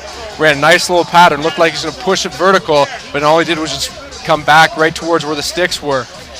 Legault had the ball cut up a little bit in the wind, and did the first quarter, was thrown into the wind, so maybe a little bit of overcompensation in terms of trying to deliver it through the wind, and instead took it out of bounds for him. 88 yards to 5 for the Huskies in offense as well in that half, or in that opening quarter. So a 55-yard field goal being attempted here. Lothar told me one time in practice he had a 57-yarder. That is going to come up short. And we'll see if we'll set up the return. They will with Semalulu. Some space across the 20-yard line, still on his feet to the 28. Almost blocked, too. Looked like Sean Stokwa, who's also the starting point guard for the men's basketball team, came in there and just looked like his hands were actually too high that the ball got underneath his hands and got towards the lines there. I think St. Mary's almost would have been better off punting there and trying to get Brett Lauder, who I would say is a better punter than he is kicker, trying to coffin corner them, put them inside the 10. Because the way the way Acadia's offense is playing right now, that if St. Mary's defense is able to come out and stop them, you can look at maybe getting the safety here and getting that 2-point lead early on. Just over 11 minutes left in your second quarter. Acadia taking over at the 26-yard line with Graves. It's been a struggle so far for Kyle. And how about that tackle right there on Thomas Troop over the top on that play. Looked like Nigel Rom coming from the backside there. Acadia goes with their counter play, which is a play they like to use a lot. Unfortunately, it's a slow developing play, so if you have a good defensive end like Romick that's able to crash down the backside of it, he's able to use his speed to get there and make a play from behind, because he is going to be, again, in a counter play, someone who's unaccounted for in the blocking scheme. So big athletic play there by Romick. This is St. Mary's defensive line missing their all-star Rob Jubenville. Trying to pick up the slack. Here comes some pressure and kind of forced Kyle Graves into a quick throw and a little bit behind Scott Kelly. Nice little pass combination from there. Just a double slant there. Getting two guys trying to create some different levels for Kyle Graves to read. Made the right read there. Unfortunately, the throw wasn't where it should have been. If he had led Scott Kelly low and inside, Kelly would have been able to scoop down and pick up the ball probably for a first down. Jason Works, hello out to you watching in Korea. Glad you're enjoying. 2:30 in the morning there. Glad you guys are with us. So struggles continue for Kyle Graves. Now 1 for 4 on the day for the two-time AUS MVP. Now in his 5th year, trying to close out his career with an AUS championship. Bejan. And that's to the sidelines and out of bounds. Looks like it's going to be around the 53-yard line. Much better punt there, and again did the primary job of keeping the ball away from Abanqua. I know from when I played against St. Mary's, they still had dangerous returners back then. One of our primary goals, anytime we played a dangerous returner, at least kick it out of bounds, eliminate any kind of return. Even if you're going to have 32, 35-yard punts, it's better to have those than be punting the ball 45 yards and have them return 20, 25 yards against you. 10 minutes left in your first half. Huskies go 1st and 10 from the 49.5. And in the I formation with Abanqua, right up the middle is Abanqua. Give him about 5 yards as look like Cam Wade, the all-star, got in on that tackle. Yep, nice little inside zone play. Everyone stepping to the left there, leaving Abanqua just for the decision of where he wants to run with the ball and get upfield right away as Damone Blackman checks in for the Huskies receiver.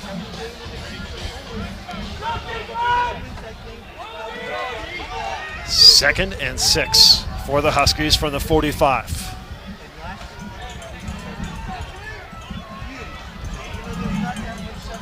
It's Legault again, they're just counting on him to not turn the ball over, manage that run, and coming up a little bit short on that pass. And taking a hit in the process, there's a flag on the play. You talked a little bit about St. Mary's being undisciplined last time that these two teams played. Well, since then, Acadia has been equally undisciplined, a few times extending defensive drives because of penalties like this. Andrew Rowe coming off the edge on a blitz, took that extra 2 steps to hit Legault, and instead now of getting the ball inside their own zone, now they're just putting St. Mary's into a comfortable field goal range for Lawther. Reminder coming up at halftime, the two athletic directors of these schools, Dave Murphy, Kevin Dickey.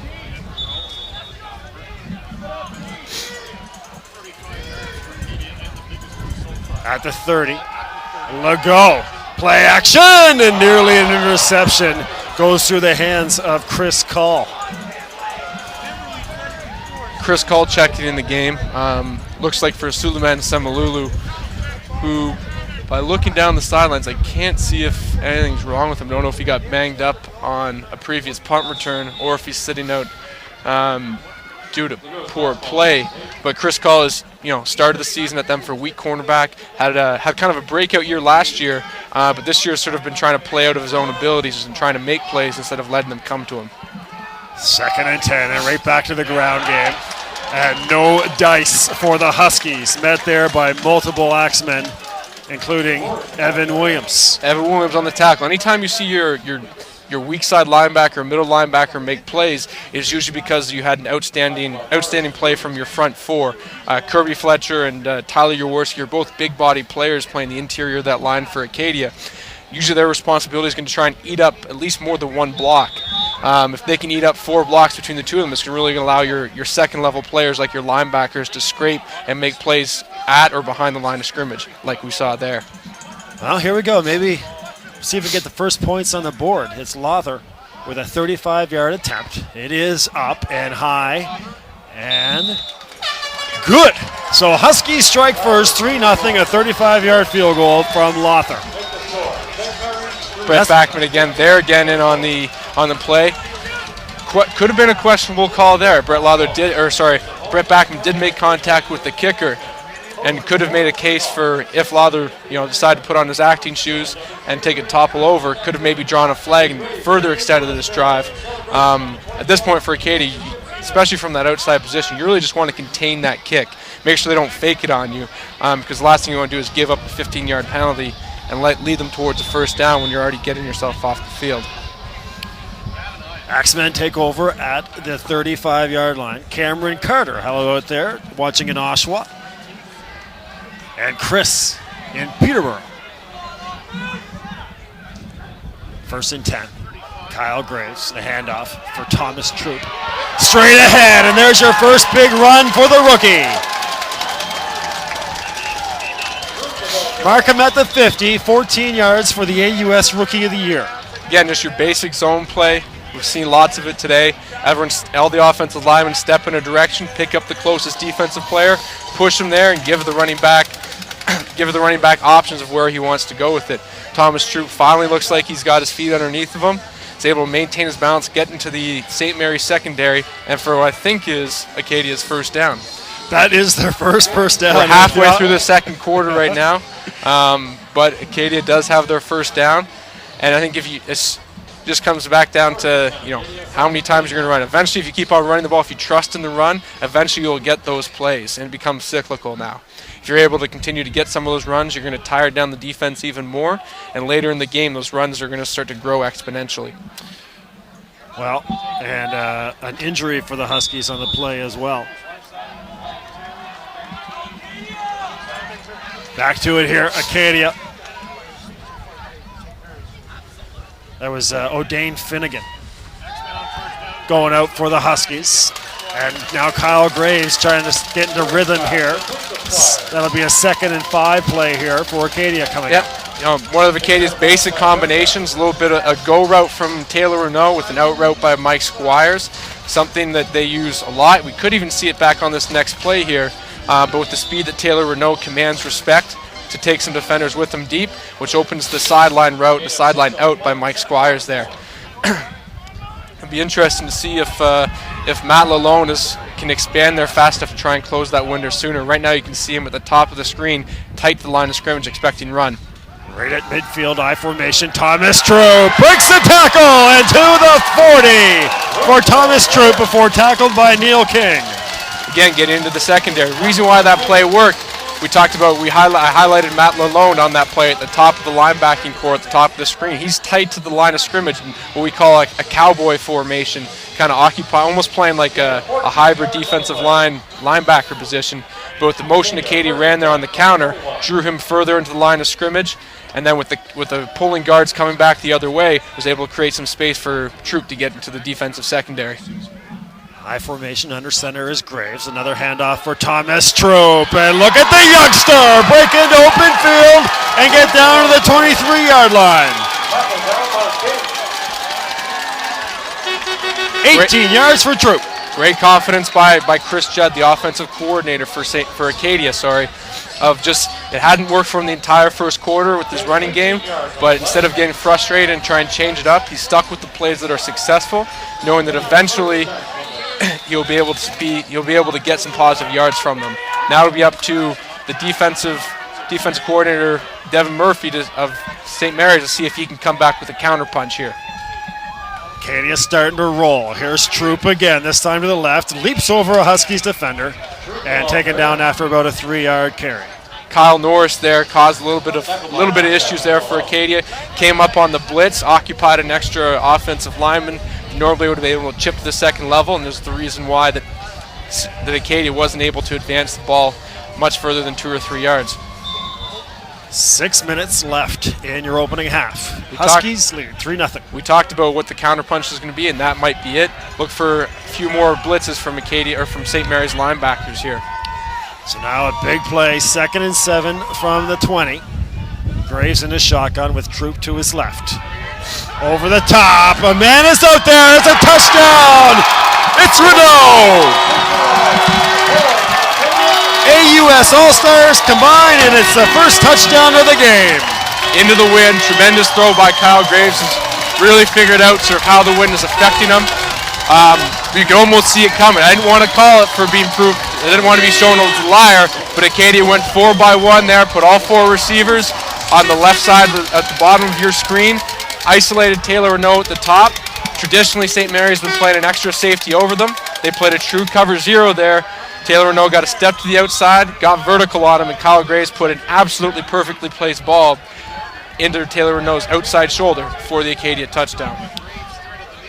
Conversion's good. 7-3 for the champs. And a flag on the play as well.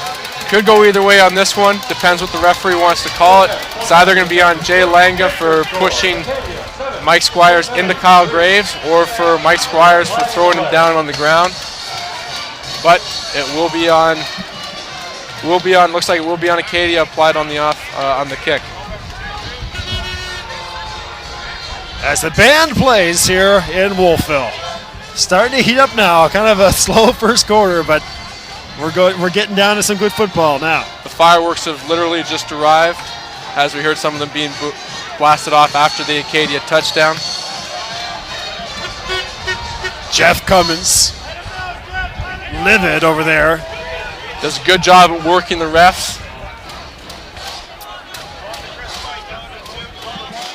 But on top of Acadia kicking into the wind now they have to kick in a wind from 15 yards back here on the kickoff. So we talked a little bit about what is St. Mary's counterpunch going to be to try and stop the run, and we thought it would maybe be blitz and play some cover 1, maybe some cover 0. But what that happens is you put Acadia's talented receivers in one-on-one matchups with all this space in the Canadian field, and Acadia took advantage of it. All right, just about to kick off. Steve Betts, what was Jeff Cummins saying down there on the sideline?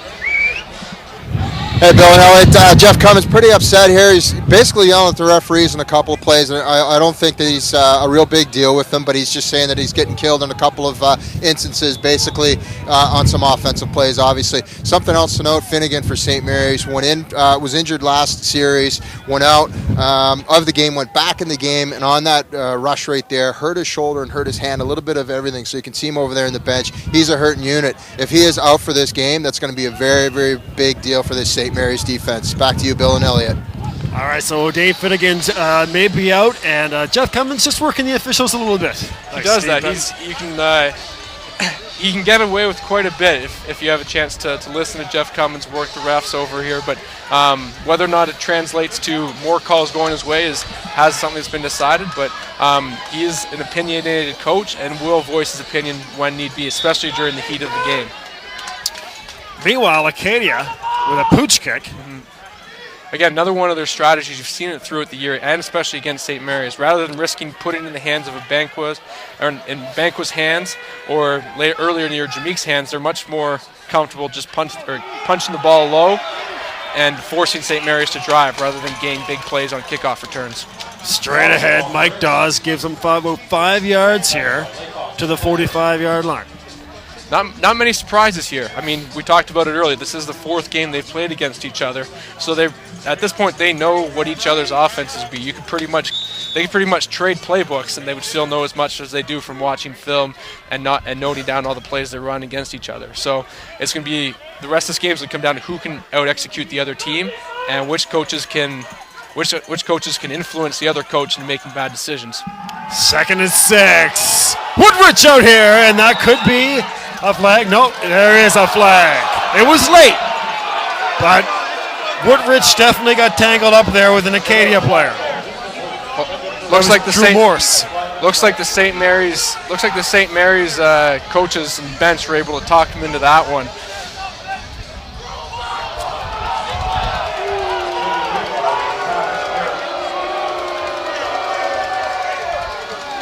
And actually, looks like it's on the young kid, Suleiman Semalulu, got tangled up with Kevin Withrich. Bit of a questionable call. Looks like a little bit of incidental contact, a little bit of uncatchable ball, but it was a very good throw by Jean Legault there on recognizing the one-on-one matchup and putting the ball at least in a place where only his receiver was going to catch it. Wasn't in a spot there that Suleiman could have made a play, but only in a place where Withrich, who has been a bit of an Axemen killer this year, could have caught it. all right, give the Huskies 1st and 10 from the 49. I formation. And a fake to a bank one. Jean Legault right up the middle to about the 40-yard line. He'll be close to a first down. Something we talked about pregame, something that different type of ability that Jean Legault gives the St. Mary's offense is the ability to run the ball as a quarterback. There they almost ran a little bit of a QB lead there. Looked like as a bit of a counter action. They used the receiver, Fitzgerald, at the top of your screen, came in and almost acted like a fullback coming across to pick up a linebacker in the second level. So 2nd and 1 here for the Huskies, trying to respond. This one's starting to pick up. 7-3 for Could be Acadia. a deep play here. Abankwa. And hit in the backfield. Jesse St. James. Again, that backside end we talked about. Anytime you run a zone play, that the backside defensive end is always unblocked. Quarterback's job is to read him and make a decision off of that.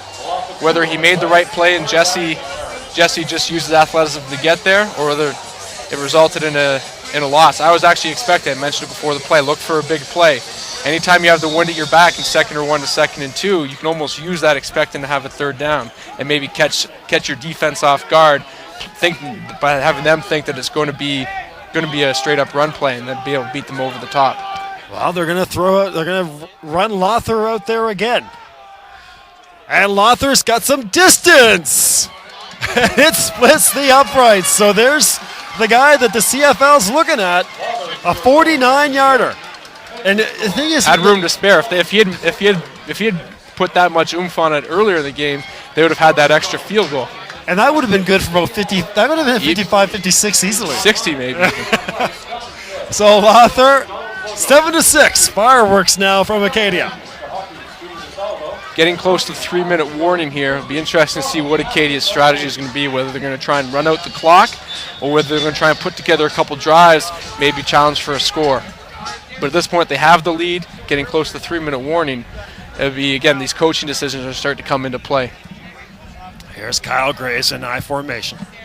Penny to the left. And back to Thomas Troop. And no luck this time for Thomas. Good adjustment by the St. Mary's defense, playing much more technically sound defense. Those Acadia running the type of counter plays they're running last series. Sounds like Devin Murphy rallied the group together, talked over, got them to reset and get better focused on what their keys are as a defensive unit. Normally, as a linebacker, you want to focus on your guards in front of you. If you have someone pull, you don't want to get too caught up in the centers going the other way. You want to follow that guard because he's going to lead you to the play. Same with the defensive end. Follow the guard down, crash down the line of scrimmage, and make plays for a loss like we saw there. 2nd and 10. 3 receivers here. Comes a blitz. The blitz, and Grace picks it up. And the man across the middle is Mike Squires, but only 5 yards for Squires. The danger when you run the blitz is you leave a lot of short throws open, especially short plays across the field like Acadia hit there. Tremendous job by the halfback coming across the field with Mike to make a tackle and forcing Acadia to punt here. Well, the true freshman Thomas Troop's getting cold up here, looking like a young Glenn Steele. Thanks very much to that Rock Hound showing his age, talking about Glenn Steele back in 1981, but thank you to Rock. And Rob Sherrard watching in Winnipeg. And once again, Kyle Graves back to punt here for Acadia. So the Huskies get the field goal and then hold. And should get it in pretty good field position with this punt into the wind from Kyle. That's going to hang up around the 40-yard line. Nice little bounce to the 35 for Woodridge. And it met right away on the far side. Good strategy there by the Acadia special teams coach. I'm sure that was something that's planned. It's something that I've been used to with my special teams plays. We've always been instructed in big win games. What you want to try and do is, instead of kicking the ball high up into the air to the boundary, you want to try and kick low line drives to the field so that you don't have to fight the wind as much, and you also get those nice skips and bounces with the ball like Acadia did there. Alex DaCosta cheering for the Axemen. Thank you very much. Watching there in Ottawa. 1st and 10 at the 38. Huskies trailing by 1. 2 field goals for Brett Lothar, 35 and 49 yards, and a 20-yard touchdown from Graves to Tyler Renault. Right back up the middle with Mike Dawes. Give him 7 yards. Good play call again by St. Mary's offensive coordinator, head coach Perry Marchese.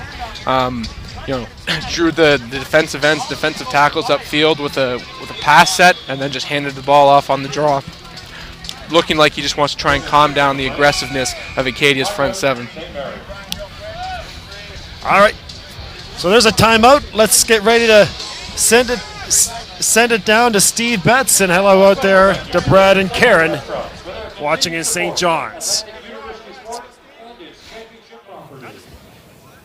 Hey guys, just sitting in kind of close to everything that's going on the sidelines here, and I'm listening into the St. Mary's. They're trying to stay very positive here. They had a little bit of a hiccup, obviously, with the Acadia score, but they're trying to be very positive, especially with the offensive line.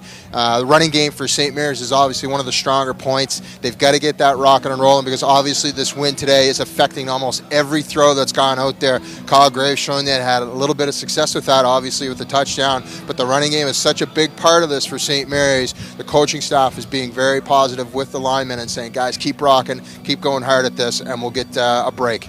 Back to you, Bill and Elliot. Thanks very much, Steve Betts on the sideline. Huskies with 8 first downs so far. Acadia has 4. But Acadia with the big major from Graves to Renault, and we stayed at 7 and 6. So as I mentioned there, hello to Brad and Karen watching in St. John's. AUSwebcast@gmail.com. There's Jean Legault. Fix the handoff. Here's your second down play. He's got a man, but a little bit too far on the far side. Looked like Wuthridge again, that target from the boundary receiver spot. That's where you kind of put your premier playmaker as an offense over there. Traditionally it's a shorter throw. If you're able to move your receivers around accordingly, you're able to get a lot of one-on-one matchups, which it looks like they want to take advantage of. I had a chance to play with Kevin Wuthridge over in Edmonton. He was on the practice roster back then with me, and he's not an absolute blazer, but how he is going to beat you and how he beat Suleiman there is with his technique. He had a chance to really play with some of the top receivers such as Kamal Peterson and work with him in the offseason and develop his route running abilities and ability to stack the cornerbacks to get himself open. Huskies trying to draw offside, but eventually will kick. Lothar gets past Semalulu on the far side, so it looks like he's okay. Yep. And on top of trying to draw Acadia offside, another thing they're just trying to do is almost the guys up top above us in the crow's nest are trying to see how Acadia's defensive formation reacts to that. St. Mary's shifted over to the right, looking like they were going to run a fake. If the people up top notice for St. Mary's that Acadia didn't adjust accordingly, that could be a play that they come back to later. 1:53 left in your second quarter. Kevin Dickey and Dave Murphy coming up, the ADs of these two schools. An AUS pundit, who we can't name, did tell us to expect a trick play for Acadia with the off week. So we'll see if that comes to fruition. There's Kyle Grace, quick out for Renault. He's got the touchdown catch in this game and 8 yards on this play on the screen. Again, a nice high percentage play there they ran. That's going to gain them some net positive yards. Only about a 15, 16-yard throw over there, but it ended up behind the line of scrimmage, but actually nets them almost a first down. It's the type of plays that you really have to focus on as an offensive coordinator when you're going into the wind, because you don't want to let that wind take advantage and take control of the ball. Make sure you just stick around at halftime on your 2012 Subway AUS Loney Bowl halftime show. Athletic directors, commercials, and me and Elliot Richardson breaking down the first half. Straight ahead for Kyle Graves. And a first down here for Acadia. Go ahead. Pretty much a gimme play there by Acadia. Anytime you have less than a yard to gain, you should have enough confidence in your offensive line to maintain that yard off the ball that the defense has to give and allow your quarterback just to push forward and gain that 1 yard. Brett Henney coming out of the game. Scott Kelly entering as an extra receiver. Corey French checking in with us. Played with the Axemen from 96 until 2000. Also from Barrie, along with Kyle Graves. Andrew Healy out here with Kelly. 4 receivers on the near side. And they go to the far side, and incomplete for Mike Squires. Looks like he takes another shot again. With all the receivers over to the front side of the formation or down to Acadia's left, tried to pull everyone across and use the speed of Taylor Renaud to work space open to that side coming across. Again, great coverage again by the halfback / Sam linebacker Jay Langma is able to come downhill and make a solid hit. Mike Squires coming up, holding his shoulder. Looks like it could be something that could hold him up for an extensive period of time. We'll see how he gets evaluated on the sideline by the therapy staff. 1 minute left. Make sure you check out the new AUS.ca website. Have you seen that new website? I haven't been on it yet. Woo, baby, it Nice, is eh? awesome. Just a complete revamp of the site. All your stats, stories, athlete profiles, links, everything you need right there. Do we still go to AtlanticUniversitySport? Yep. Okay. Yep. And it is awesome. So great job there by those guys with that website. Here's a message for you, my friend, from Tom Lebensky Spirits. Good pair. Hi, Rich. Hi, Rich Lebensky. He's also got a daughter playing here now, plays rugby as well as women's basketball. And Rich Lebensky himself is an Acadia alumni. That nationally ranked Acadia rugby team at one point this year. Graves rolling out to his left. And no luck on that pass to the far side with Taylor Renaud. Renaud was open, although he got caught in between whether he should run downfield or settle his feet, and wasn't able, with his feet not quite underneath him, wasn't able to haul in the low pass from Kyle Graves. Jim Hines watching, thank you very much, sir, in Ottawa, and Ian McIver cheering for the Huskies there in Baker Lake in Nunavut. So we'll see if Acadia goes back to that low punt to the field, which will be at the bottom of your screen here for you watching at home. Look for at the bottom of your screen, number 32, Brett Backman, going against Eric Black, is going to be the matchup that dictates the quality of this return. Eric Black, of course, the brother of Matt Black, who's going to be squaring off in CFL semifinal action for the Toronto Argos against Edmonton Eskimos, who has a host of AUS football players playing at professional level. Low and just over the 50-yard line. Bouncing down to about the 47. Black. Get about 3 yards on the carry there for Eric to the 50. Again, 53 seconds. Kyle going low there with the punt. Again, keeping with the idea, if they keep it low, they'll be able to keep it out of the wind and hopefully get some Acadia bounces their way. And also, when you don't catch the ball in the air, it gives the coverage team a lot longer to get downfield and corral the returner and push them out of bounds. Although still favorable position for St. Mary's with 53 seconds left in the first half. Mark this at the 49-yard line for Jean Legault. He's played throughout. Started the year took over in the second game of the year for the Huskies, did Legault. And then started the last game against X in that critical do-or-die game for the Huskies. Comes up well short. It's been a bit of a struggle so far for Jean. Yep, again, St. Mary's, though, offensive coordinator, looking to go with, again, a high percentage pass right now in the elements here. Try to go with a little bit of a screen. Unfortunately, threw the ball just short. Although if he had caught it, looked like he had some room to make a positive run. The Fitzgeralds watching. Great to hear from you guys. Cheering for the Huskies. And Legault. Now, Fitzgerald is someone I would look to get involved with the game. He's usually playing kind of an inside slot position. Had a couple balls thrown his way earlier. But you look at Carl of how physically physically imposing he is a football player. Big body receiver who's got some moves to him. You get the ball to him anywhere near him inside that space, he's going to be able to make some catches. He had a bit of an effect earlier in the season with some quick slants and some balls right down the seam. He's someone that I think has some pro potential to play some receiver as well as some special teams at the next level. Been an interesting season for Jean Legault. With Jack Creighton going out in injury after the first year, then he took over the start, and then replaced by a rookie, then named the starter for that big game with St. FX, where somehow they were able to keep it quiet that he was going to be the starter, and now he is in the Loney Bowl. But he's kept a positive outlook throughout the entire season. He has, and the coaching staff has done a good job at tailoring the plays in their playbook to his strength as a quarterback. And we've seen that so far today. His parents in the stands today from Sherbrooke, Quebec, and there's a fumble, and it's Acadia football. 45 seconds still left in the half. What usually is a high percentage play has turned into a turnover in Acadia's favor. A basic little shovel pass. Only have to get the ball a couple yards to your running back. But it looked like Kirby Fletcher there, when the inside players for Acadia stayed at home, recognized that it was going to be, didn't get caught up with the traffic going upfield, stayed at home, and got his hand in there inside of Banqua's mitts to be able to knock that ball loose. Give the Axemen the ball at the Huskies 45, 1st and 10. Henny to the left of Graves, and Troop about 2 yards behind him. Huge possible turning point here. Graves to the outside looking for Renault. He's got him. Give him 8 quick yards, and he's out of bounds. Again, same type of combination we saw earlier, although instead of Renault going deep, he's running the out pattern, and the inside player this time is drawing that coverage deep with him.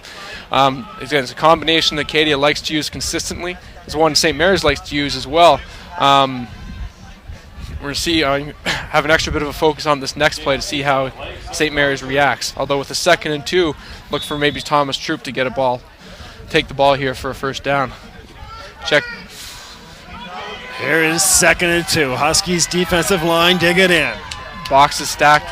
7 people within 5 yards of the line of scrimmage. Graves, quick drop. And going for the end zone with Renault, but no luck. He got squeezed out there by a pair of Huskies defenders. Good job by R.J. Cornish there at the top of the screen, not giving up space to Taylor, and then as well the safety coming over to helping on the play, break up the ball. One thing Cornish did a good job there is normally when Taylor Renault attacks his defensive player vertically, he gets inside of him, uses speed to get vertical, and then gets back on top of the player, so you really have no other option except to pull him down from behind. Cornish held his position there. Stayed side by side with him and didn't let Taylor get on top of him and squeeze him out of bounds. Mike Rostas, hello out there to you, sir. The tallest free safety in the past decade. I don't know about that, Mike. Is that a shot? That is a bit of a shot from our good friend Mike Rostance. Always has something creative to say. He preceded me after I'd left here for a solid 4 years. Was a quality player as an Axemen playing safety. Now they've decided to go a different route here at Acadia and actually get someone over 5'9" to play that safety position. Alex Graham checking in around 6'1". But Mike's probably the shortest safety in the past decade here for the Axemen. John Richardson checking into us with us, watching in Toronto, and Todd Allen, a former proud to have won 2 AUS championships in '96 and '98. Todd Allen.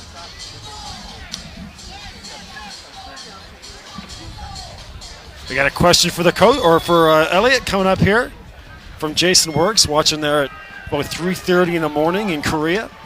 We'll see 3rd down and 3 here. You got I formation as Healy comes with Kelly. Henny right up the middle. Fake the pitch to Troop, a quick handoff for Henny, and it's a first down. Again, that's just Acadia. Good job working off their tendencies over the past 3 or 4 weeks. Thomas Troop has a lot of success with tosses and running plays to the outside of the field, and they kind of went against their tendency of doing that, faking it and bringing the ball back into Brett Henny for a first down. 30 seconds left, 1st and 10 for Acadia. At the 30, Tristan Hercules has it at the 2-yard line. Made the adjustment and made the catch. As the cannon goes, but that is not a touchdown. Does it go on completions to the 2-yard line too? Or? Apparently, apparently Acadia has set the bar low in terms of plays that receive a cannon shot. 1st and 10 for the Axemen. And the Huskies want timeout. They're not going to get it. Here we go. Troop quickly engulfed by Huskies. A 3-yard loss. Big stop there. Good idea by the Axemen, trying to go with a quick play there to try and not give St. Mary's the opportunity to try and set themselves defensively and really figure out the setup that Acadia is using. But St. Mary's is able to set up properly, diagnose the play, and react accordingly. Huskies pressure. Healy was the receiver. No call forthcoming. Good coverage there by Renyak. Be an interesting call here. How was Jeff? First, again, we've had a defining moment earlier with St. Mary's and Coach Perry deciding whether he's going to go for it on a 3rd down. Now we have Coach Cummins' decision of is he going to go for it here, try and close the quarter with a touchdown, or take the easy points. Looks as if though our question has been answered as the field goal team marches out here for Acadia. Coach Cummins, knowing that points are at a premium at this point, looking to take the points available. One of the rules as a coach is you never want to take points off the board. If you're able to take points, you want to take them, because you never know if you're going to need them later on in the game. No guarantee, kicking into a pretty strong wind here as well. No. Abankwa is back there. It is about the distance. It is about the distance of a extra point for Acadia, and fortunately for Ryan Bajan, who's had some trouble from the right hash, is going to be kicking it from pretty much straight on. So 7-6, our last play of the first half. No problem for Bajan. 10-6 at the end of the first half for the Acadia Axemen here from Raymond Field. That's a pretty good second quarter. It was. The first quarter, I mean, similar to last game with Acadia and St. Mary's, bit of a feeling out process between the two teams. What tendencies and play packages are they going to use? And then second quarter, the offensive coordinators kind of decide how they're going to approach it and use that method of attack. It's something that's pretty consistent here with these two teams and just with any preparation of a head coach and offensive coordinators is you have your set number of plays that you have, and then throughout the course of a game you pare those down to what's going to be effective regarding in terms of how your opponent's playing you. All right, so your halftime show begins. We have emails to answer. We have Steve Best on the sideline. And let's go down to Steve now, who looks like he's with O'Dane Finnegan of the Huskies. Go ahead, Steve. You're absolutely right. I am here with O'Dane Finnegan, a very big part of the St. Mary's Huskies defense. O'Dane, obviously you're out for the rest of the game. Is that the case? Well, we're going to go in at halftime and check it out and see what comes from that. Absolutely. Obviously, had a really good first half. Your defense this year has been a key focal point. Any key points that coach has been slamming in your head all year to make it to this game today? Well, there's one simple rule: just do your job. Defenses are built on schemes and built on teamwork. So it's a very simple formula. Everyone comes in, you have a job to do, you do your job, and it'll all come together. O'Dane Finnegan, guys, I hope to see you back in the second half. Thank you very much. Back up to you guys, Bill and Elliott. All right, Steve Betts coming up here in a couple of minutes with David Murphy, the athletics director at St. Mary's. Let's answer this question really quick. Any big trophies going out to Acadia this year? Either a Coach of the Year for Coach Cummins, again, he won it last year.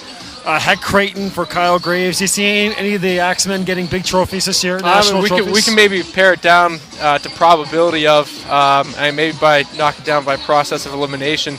As good as season Graves has had, I don't think he has a chance for the Heck, simply because of the fact that Kyle Quinlan has been absolutely outstanding, just really been playing out of this world in terms of quarterback position. I think he's pretty much a lock for it. The head coach, the Tyndall Trophy, Cummins won last year, and part of it is how much of an improvement his team made. I think there's going to be another coach out there that has made a similar improvement and going to win it in that case. So I think that who has the best chance is Thomas Troop, although with only having started 4 games, his chances are limited as well. He has the best chance, but I don't foresee a big trophy coming back to the Acadia campus this offseason. All right, hello out there to John and Carolyn Wilson watching, cheering for Acadia and Hamilton. All right, Steve Betts has David Murphy, the athletics director at St. Mary's. Let's go back down to Steve Betts. Thanks, guys. I'm here, of course, with David, Doc, Yeah, Murphy. Doc, yeah, Absolutely. How you feeling today on this very cold day? St. Mary's obviously doesn't have the points up on the board right now that they need to be in front here. What are you thinking here?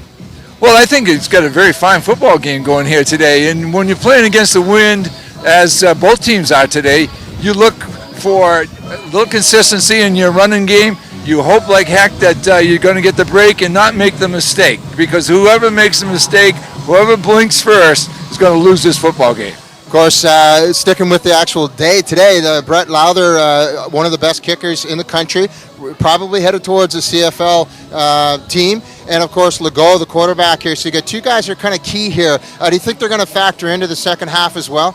Well, I certainly hope that Lowther will with his kicking. And I just hope that, that Jean controls the game as best as he can. Just don't do anything wrong. Just control it. Absolutely. Now you're with Doctor for quite some time. Yeah. Filled me in on that. How are you fitting into your role here at St. Mary's? Obviously, you took over in some stormy weather, doing a great job. You've got a lot of things on the go right now for yourself. Well, I certainly do. I don't think I've ever left St. Mary's since I was a student there, and it was a real privilege for me to be asked to come back and step in. In the role of athletics director, and I'm very happy to be there. You're right, there's a lot on the plate right now. I wish I had started a little bit earlier. September was kind of late in the year to start, but we're getting caught up now, and I really like the direction in which the school, in which the athletics department is going right now. Absolutely, and a lot of, the addition of Homburg Center, your women's hockey team was a sour point, but guess what? They're back, and they're getting victory. So St. Mary's is absolutely headed in the right direction. Anything big coming up on the horizon that you want to let out of the bag? Nothing that I can let out of the bag. I think that everybody knows that we're going to have our the stadium redone, and that's coming after the end of next football season. So we're very excited about that. That's exactly what I was talking about. I knew you'd nail it right on the head. Thank you very much. I appreciate it. Thank you for having me on. Doc Murphy, guys, back to you. All right, we are back here at beautiful Raymond Field in Wolfville, Nova Scotia. It's the 2012 Subway AUS Loney Bowl right here on AUSTV.ca, powered by Bell Alliant and presented by Budweiser. Friends, thank you so much for being with us, and all your emails so far, keep them coming, auswebcast@gmail.com. Let's take a commercial break, and when we come back, Steve will be with Kevin Dickey of Acadia.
Leader. University sport has taught me to be comfortable with being in charge. What? I've learned that the best way to lead is by example. Way to stay focused. Good job. University sport teaches you to be courageous about your decisions your whole life through. Subway restaurants support these future leaders as a proud partner of Atlantic University Sport. Subway. Think fresh. Mangez frais. Atlantic University Sport. Sport universitaire de l'Atlantique. Inspiring more than what I expected. I knew I fit in on day one. You can't really beat how beautiful Wolfville is and how beautiful the campus is.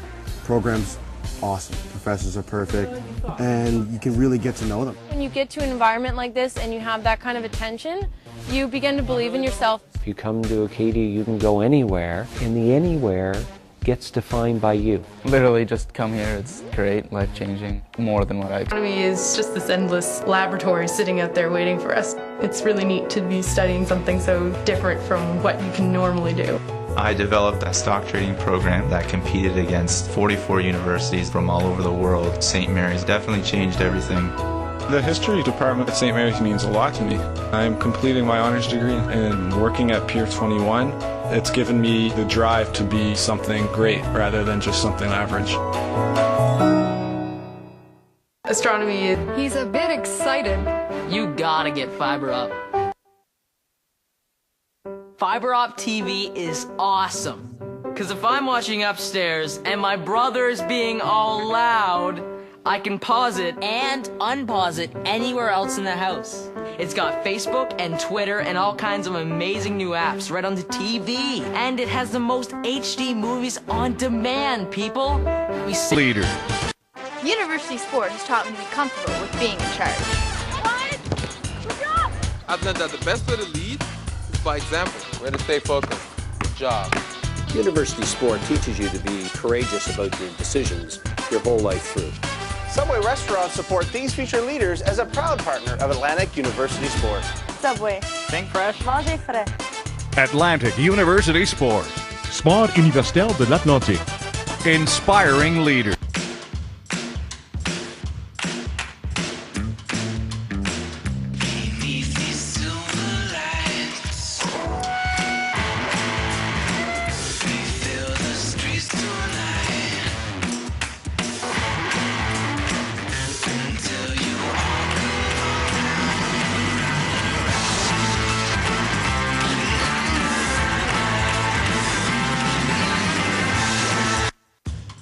It's just this endless laboratory sitting out there waiting for us. It's really neat to be studying something so different from what you can normally do.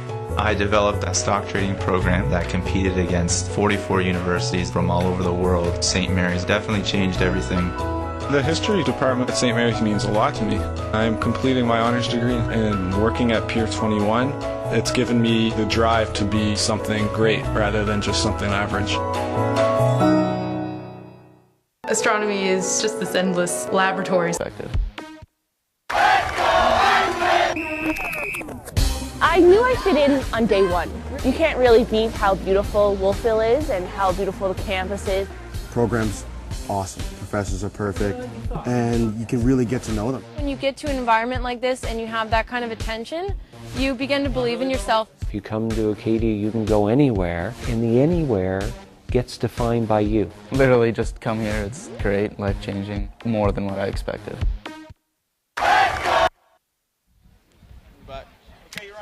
All right, friends, welcome back here to Raymond Field. Thanks very much to Cliff McCrudden, Cliff and Corey watching in Greeley, Ontario. Great to hear from you guys, home of Mark St. Lyons.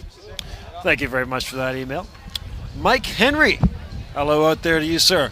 Catherine and Michael Henry watching the game in Hammond's Plains. So thank you very much to Mike and Catherine watching in Hammond's Plains, Nova Scotia, just about 10 minutes outside of Halifax. And Fatima Martins, hello there to Fatima.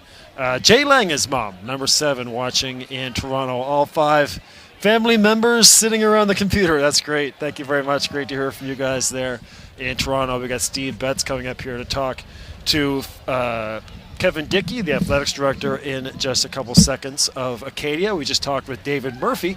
Remember, friends, you're on AUSTV.ca, the home of AUS championships all year long. When you get ready to watch your AUS championships, make sure you go to AUSTV.ca. We are the webcasting home of the championship series.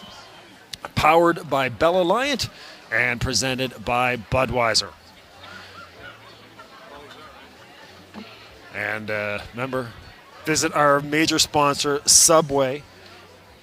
Eat fresh, drink fresh all the time with Subway. And again, thanks very much to Eric Cederberg of Acadia and all our friends, John Keefe, everybody with the AUS who got us all set up. All right, Steve Betts. ready to go here. All right, Bill and Elliot, hope you can hear me. It's so cold out here today, Kevin, that everything's freezing up. So I'm here with Kevin Dickey, obviously the athletic director here for Acadia. Kevin, everything seems to be going your way. So far, so good. Oh, I don't know about that. I mean, we're pretty happy with that last drive, but St. Mary's done a great job. I mean, they came in here and we knew they were going to run the ball, and they pounded it early. And the wind's such a factor here that you got to make hay for 15 minutes when you have it. So we'll see what happens in the second half. And in kind of an ironic turn, the touchdown for Acadia, a lot of running there. So is that a kind of a surprise for you? Because Kyle Graves is obviously a throwing team. Squires, you got Renault on this team, but that was a running drive basically. Yeah, you know what? We've gone to a different level here since Thomas Troop has, really taken off here. It's been probably about 5 games, and he's really allowed us to be able to, to pound the ball. So first half we had the wind. We tried to take advantage with some passing, and second half, Thomas did a great job, and I thought the play selection was, was good to watch. A little bit of a side note, Acadia hockey taking off. You got a lot of things on your plate as well. I was talking to Doc Murphy from St. Mary's, your counterpart, and all this. Things are quite busy for you at this time of year, obviously. How's everything rolling for Acadia in that department? Well, athletically, it's outstanding. I mean, our hockey and men's basketball are ranked 3 in the country. The women's basketball team and our football team are both ranked 8. Our rugby team played in a national championship last week, and so athletically, we're on a pretty good roll right now. Knock on wood here that we can get through today. A lot of work to do, but academically, we're doing a great job as well. We have 79 academic All-Canadians, so that's as good as it gets in the country per capita based on the size of our school. Absolutely, athletes as well as students. Now let's talk about a little bit about this event. Subway Loney Bowl, it's a very big deal. What's it like putting on such a big event that's watched by so many?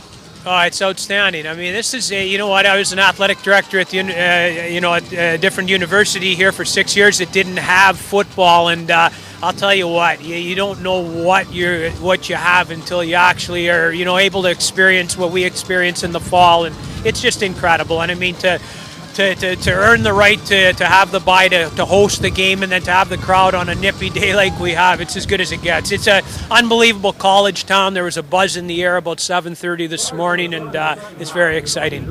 Well, Kevin, thank you very much for your time. You can go grab a hot chocolate, get inside where it's nice and warm. Kevin Dickey, athletic director here at Acadia, and very obviously a great product, and Kevin, you're a part of that. Thank you very much. I appreciate everything you guys do. Thanks for doing this. Not a problem. Back to you guys. All right, thanks very much, Mr. Betts, down there with Kevin Dickey. So how's that for halftime entertainment? The 2 athletic directors of these schools. Thank you very much, Steve, and thanks again, of course, to Kevin Dickey and David Doc Murphy. Well, friends, here we go, the start of your second half, and join again. We have a very special presentation going on here at halftime. So we'll talk about the start of this second half with Elliot Richardson. Elliot, the ground game.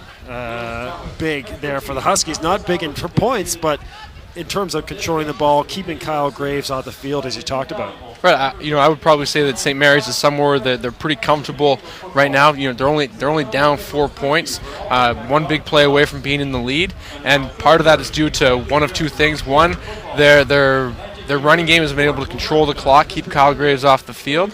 Talked about the difference in first downs with St. Mary's having the lead, and also their defense is playing extremely well too. If you get those 2 things moving in the right direction, eventually you're going to shift that field position with quality special teams play in your favor to get those short fields to enable yourself to give yourself some easy points with only having to make 1 or 2 first downs as opposed to 5 or 6 to get those same amount of points.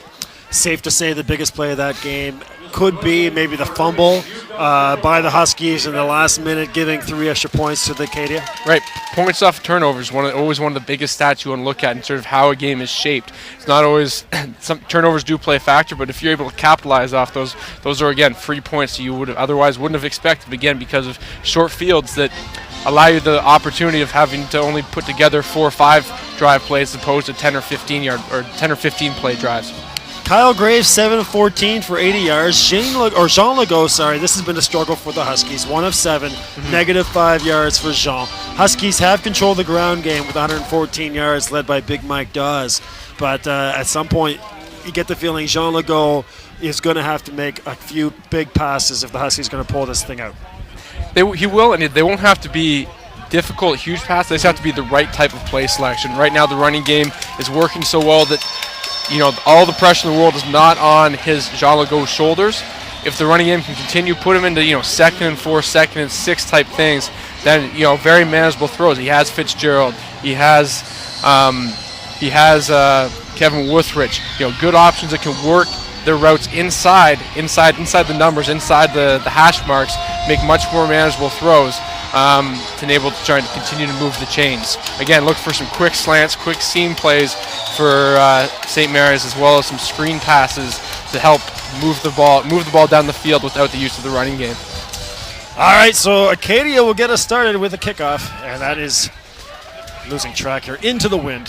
Bankwa off a nice little bounce again for Melvin. That's the second time he's had a fortuitous bounce. This time gets to the 35-yard line. And Mike Dawes back on the field for the Huskies. He's got 67 yards on 11 carries. Second quarter belonged to the youngster, though, Thomas Troop. A glimpse into the future for AUS fans of this young man. Exactly. He's reminiscent of a few players. Jordan Pavlich, who played here in 2004, had an outstanding year. He's a little bit like Zach Skibbon, who was an all-star last year for the Axemen. But, the kid's only 18 years old. He's only just started to get involved in the in-season training program, and as he progresses as an athlete, will become a lot bigger, stronger, and faster here at the AUS level. There's Mike Dawes. I'm going to try to get him going again, give him about 4 yards. Nice first down yardage here for St. Mary's. Expect St. Mary's to not bring down the play clock every single play. They're going to want to try and utilize the wind to their advantage right now, because Acadia's going to have the advantage in 2 ways in the fourth quarter. One, they're going to have the wind, and 2, they're going to have a longer quarter. We know with the stoppage in plays late in the fourth quarter, it's going to be an extended fourth quarter, giving Kyle Graves more opportunity to have the ball in his hands with the wind. 14 minutes left in your third quarter. 2nd and 7 for the Huskies, and there's Dawes again with a burst of speed across the 42-yard line, but it looks like he's about a yard short. Again, another outside zone play, stretching it out towards the outside of the Acadia defense. Michael Dawes again, able to see the hole open up in front of him, just outside of his guard, between him and his tackle. Able to see that hole, get upfield, and get vertical. Mike Squires now re-entering the sideline in a sweatshirt. Someone who went down earlier in the game with appeared to be a shoulder injury. Doesn't look like he'll be back this game. The question is whether his teammates can play up to the level they need to make sure that he has an opportunity to play next week. So developing storyline maybe. Mike Squires not in this lineup for the second half. And here's Brett Lothar to kick. Hello to Sharon Armand. Thank you very much. And maybe a low snap, but getting it away again. Lothar showing that athleticism. And eventually does get it off, and a big booming punt over the head of Moran. And then brought down there by Neil King. Lothar kicking it away from Semululu, who's had some quality returns in this game. And it seemed like Elijah Maroon, misjudged it a little bit, misjudged the depth at which Lothar can kick the ball and let it sail over his head. Nothing good can happen to you as a returner when the ball goes over your head. Just like an outfielder in baseball, you always want to be attacking the ball on the run, get deep and come forward, as opposed to trying to chase behind and try and pick up the ball. Valerie's Flutter Founda. Hello out there to you. Memar and Pepper cheering for James Young. First down. Give 15 here for Acadia on the flag, and looks like 2nd and 2. Straight ahead dive play, looked like a little bit of a inside zone play. Thomas Troop taking contact only about 3 or 4 yards past the line of scrimmage, but with keeping his feet moving, which you always want to do as a running back, keeping his feet moving, spinning off the tackle, was able to generate another 3 or 4 yards to get Acadia close to another first down. And with all this groundwork, this game is rolling along here. 12:23 left in your third quarter. 10-6 for Acadia. I formation for the Axemen. All this 2nd and 2, and there's Thomas Troop again. Gets hit. That was Lalonde in there. And close to a first down, though. Lalonde did a good job at taking on the puller there, and still being able to attack the the line of scrimmage and make a play for what will be close to a first down. Looks like it will be short, so it'll be interesting to see what Jeff Cummins' strategy is, whether he wants to punt the ball or try and advance the ball about half a yard for a first down. Looks like maybe 3/4 of a yard. And at his own 25, or at the 25-yard line here of Acadia, into the wind. That's closer to a yard than a foot, for sure. Not a lot of movement on not a lot of movement on the Acadia sideline.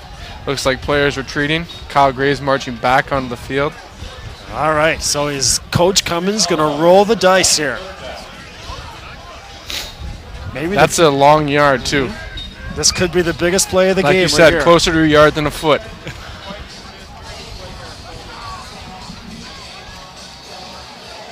Huskies defense will dig in. Romick, Graham, Bell, and Buffalo up there. Playing against the inside all-stars of Acadia's offensive line. Huskies cram the line. Graves straight ahead. King jumped over the top, but it looked like Graves snuck under. Looks like the official number 31 is marking it ahead of the 25-yard line, which looks like it is the marking for a first down. If he has it, it doesn't have it by much, but looks like he does. First down for the Axemen. Well, Jeff Cummins rolls the dice. Showing confidence in his offensive line. Why not? He's got 3 AUS All-Stars on and showing some experience. Well, these are. I mean, he's been being this is almost his 10th year as a coach in the AUS. He's had the opportunity to see a lot of situations and is able to build on past probably failures to realize that this was a good coaching move to make going forward. Got Steve Betts down there on the sideline. Going to see if he'll interview Mike Squires. Hopefully, Mike will maybe give us an interview. Pressure on Graves. Rolls free, but no luck. Brought down by Romick. Keeping with the play. Did a great job staying with it. Acadia offensive lineman tried to come up to peel him off of Kyle Graves, but held on tight, and now it's 2nd and 15. All right, so stand by. We're going to have an interview with Mike Squires coming up in a few minutes here. Betsy's made arrangements to have the interview with Mike, the first team, or I keep saying first team, the AUS All-Star, who is no longer in the game. I just saw the replay there on the Eastlink TV, and looked pretty good. Ron was actually able to fight off three blocks there, 2 chop blocks, and another upper block to get to Kyle Graves there. That is low and incomplete. So 3rd down now for Acadia. Well, let's send it down to Steve Betts here, who has the information on Mike Squires. Hey guys, just talking to Mike. I asked him for an interview, but he's obviously quite upset right now, and I can't blame him. 5th-year guy for Acadia. He is hurt. He's done for the day. He did tell me that. But he wants to be with his teammates. He wants to be a part of it, and he's going to stay positive and cheer them on. Unfortunately, Mike Squires for Acadia is going to be out for the day for this Acadia Axemen team, who are up right now at 10-6, and Squires is going to be missed for sure. Back to you, Bill and Elliot. All right, so thanks very much, Steve. So no Mike Squires as we expected. And now to the 45-yard line with that punt. And Husky there didn't hear the whistle. That was Harrison DaCosta. Or check that, sorry, Leslie Moore.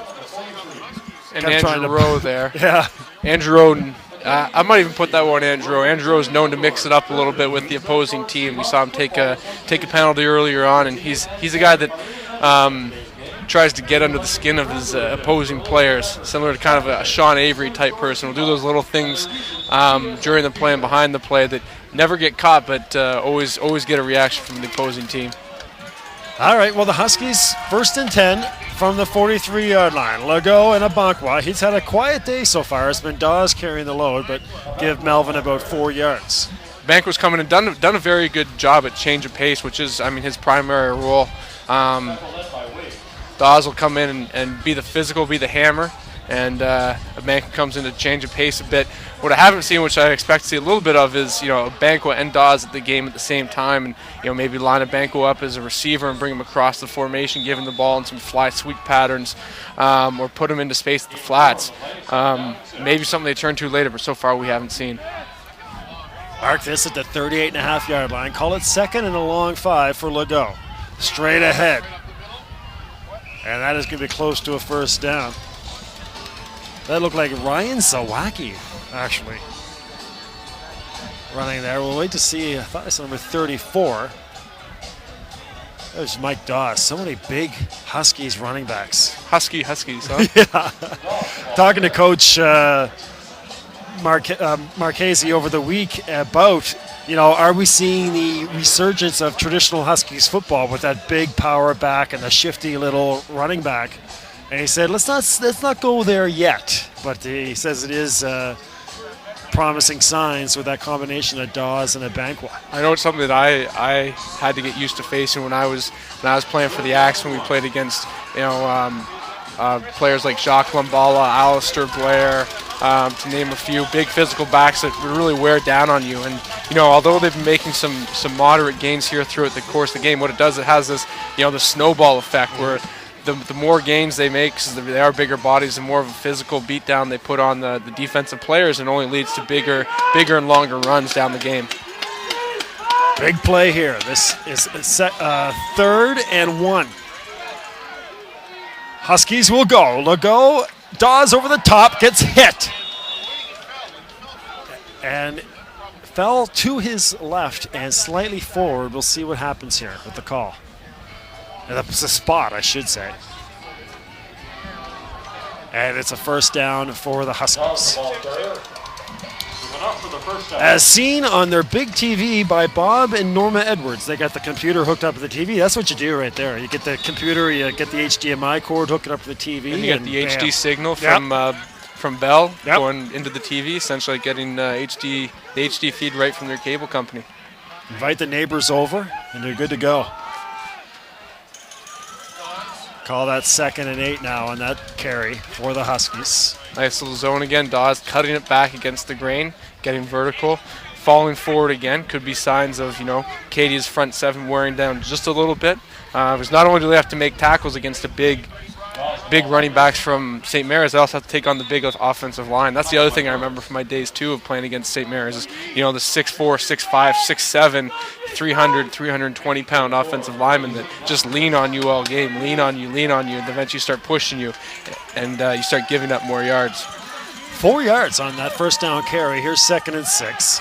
It is a Banquet to the left, cuts back to the middle, and wrapped up right there by Morris. Give him maybe 1 yard. Don and Sharon watching in Penticton, cheering for Riley Brown.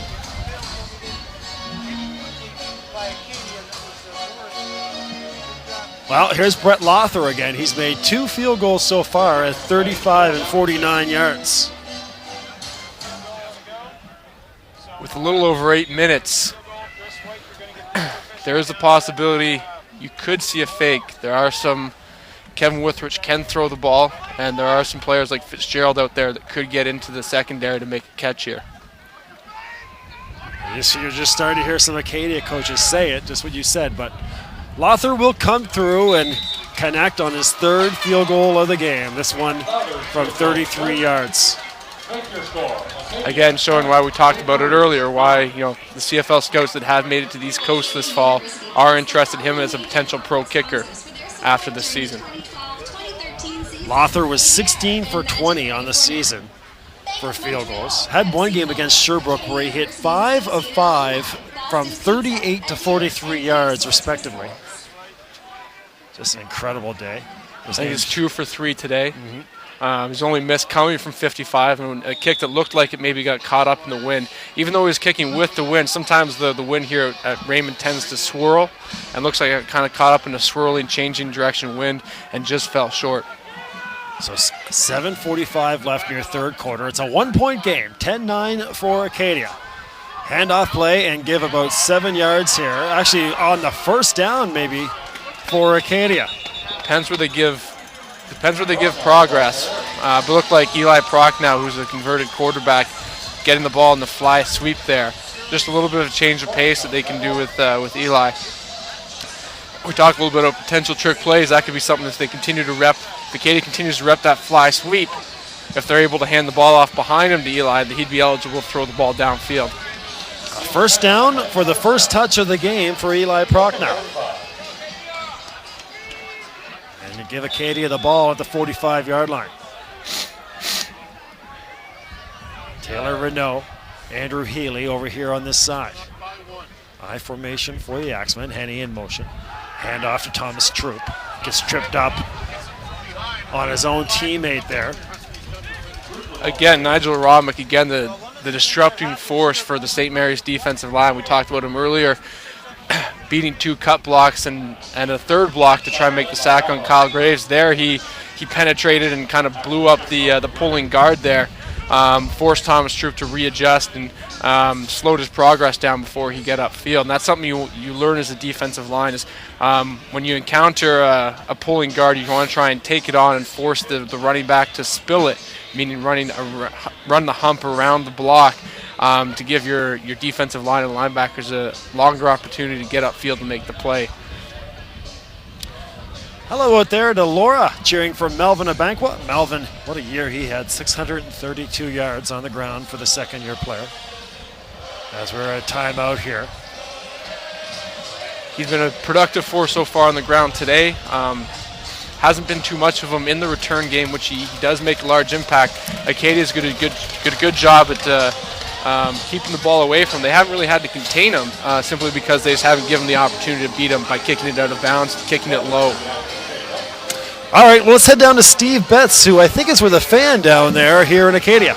Go ahead, Steve. All right, guys. I'm here with a whole bunch of fans here from St. Mary's. Ladies, there's your camera right over there. You want to give them a little shout out? So now you guys are the Lady Huskies hockey team, correct? Yep. Absolutely. So who are you cheering for today? St. Mary's. Really? I never thought that at all. So you think they're going to pull this one out or what? Obviously. You think they're going to pull this one out? Yeah. Absolutely. Well, a whole bunch of fans, guys. Acadia, St. Mary's, lots of action on the field. Back to you, Bill and Elliott. All right, great stuff there from the Huskies women's hockey team. Thank you, Steve. And on the field, as you can see, huge yardage for Thomas Troop all the way to the 10-yard line. And then nearly a fumble, but he got it back. And we got a Husky on the field. Thomas Troop did a tremendous job of getting upfield there, although it was Eric Black with the outstanding heads-up football play of trying to punch the ball out of a loose arm of the young Thomas Troop. We talked about him only being 18, and he does have a tremendous physical skill set. It is that mental skill set that he's going to have to continue to develop as a young player. When you get into that open field, you have to be extremely aware of where that ball is in space. He got his arm a little bit away from his body, which gave Eric Black the opportunity to try and knock that ball loose. Fortunately, a great hustle play by Acadia's receiving corps, running downfield, jumped on it, and maintained possession. At the 10, Kyle Graves. Zach Clark, another fumble, and the Huskies try to get on this one, and again, but it'll go to the Huskies. Yep. Last to touch it out of bounds, and a critical fumble here, and looked like, was that Zach Clark? That was Zach Clark, running back, came in. He's an outstanding pass protection player as well as a good receiver out of the backfield, though he has had some trouble holding on to the ball this year, and one of the reasons why Acadia's put Thomas Troop in that lead back role because of Zach Clark's inability to hold on to the ball. Got knocked loose as he tried to stretch it out for a touchdown there, but he may have been better off just going down and preserving the ball at the 1-yard line. But even bigger hats off has to go to, it looked like Neil King there for St. Mary's, of having the mental awareness to knock the ball out with his hand. A huge play for the Huskies, denying Acadia with the fumble. And Legault will take over at the 20. Wow, no luck for a back block. Wrapped up there by Big Morse. Looked like Jesse St. James, the converted started off the season as a 3 technique inside on the defensive line for Acadia. Didn't move to the outside because of how much of a dynamic athlete he is. And again, they're running the ball away from him there, but with his speed and athleticism was able to chase a Banco down from the backside, or was it Dawes, to make that tackle for a loss. Now we'll get to see if how Legault responds with this throw. It will be probably a throwing play into the wind. 5 minutes left. That is incomplete. Knocked away by Semalulu. Going back to Kevin Withrich on that boundary receiver spot. Withrich had some success getting over top of Semalulu earlier in this game, but Sue on that occasion did a good job at maintaining leverage, had connection with the receiver, knew where he was in space, and then was able to play the ball in there. That's something I found that defensive backs at the CS level have difficulty doing, is they lose contact with the receiver and then their head starts to spin and lose their sense of awareness in space. But Sue knew exactly where he was, where his receiver was, and was then therefore able to make a play on the ball. So Lothar with his heels nearly on his goal line here. It is 1. We'll see what he decides to do. He's going to kick with the wind and going to get it to about the 50 and mishandled. And jumping on it there. Maroon. Oh. Maroon again mishandles the ball. The first one didn't have a chance to mishandle because he let it go over his head. On that occasion, we've seen something that he's done, seen something that's happened to him previous games as a young returner in this league, is just misjudged the wind here at Acadia and kind of let it slip through his hands. Brett Lothar is on the field and being looked at by the trainers of the Huskies. It looked like he was holding his right knee. Yeah. And this is something I talked about with Coach Mark Hasey with. He loves to get in on the action after kicking the ball. I'm not sure maybe that's what happened there. Maybe it just took a block or what happened, but he likes to get in on the tackles. He wasn't near the play there. No, he was kind of behind the play. Maybe he overextended his leg while he was running, but it could be something just as simple as his calf could have cramped up running down the field. But at this point in the game, with how crucial special teams is to the outcome of this game, for St. Mary's, it only being a 1-point game, Brett Lothar could be the difference between a win and a loss at this point, and it's absolutely critical that he's on the field for them. He has been the Huskies' offense, 3 field goals so far. He's been, in terms of also points and also changing field position. Every time Brett Lothar kicks the ball, there's an advantage of anywhere from 8 to 12 yards that he gets just by his ability to kick the ball and change the field position. All right, well, Caroline Healy, of course, her brother Andrew, what a great story he was, or is, switching to wide receiver after being a backup quarterback, having an incredible year. Caroline Healy, a dynamic basketball player there in Fredericton. She's the daughter of Jill Jeffrey. Just a pure family of athletes there with Caroline and Alex, or Andrew. So thanks very much, Caroline. And John Fahey watching in Port Moody, BC. Watching Alex Graham as they continue to watch Brett Lothar, and hopefully he is okay. And we're going to see if Steve Betts. Looks like they're trying to stretch out his calf, which would somewhat indicate a calf cramp. Although one of my I'm not going to try and speculate too much, because one of my pet peeves of watching broadcasts is having the announcers sort of try and guess as to what the injury could be or the issue on the field.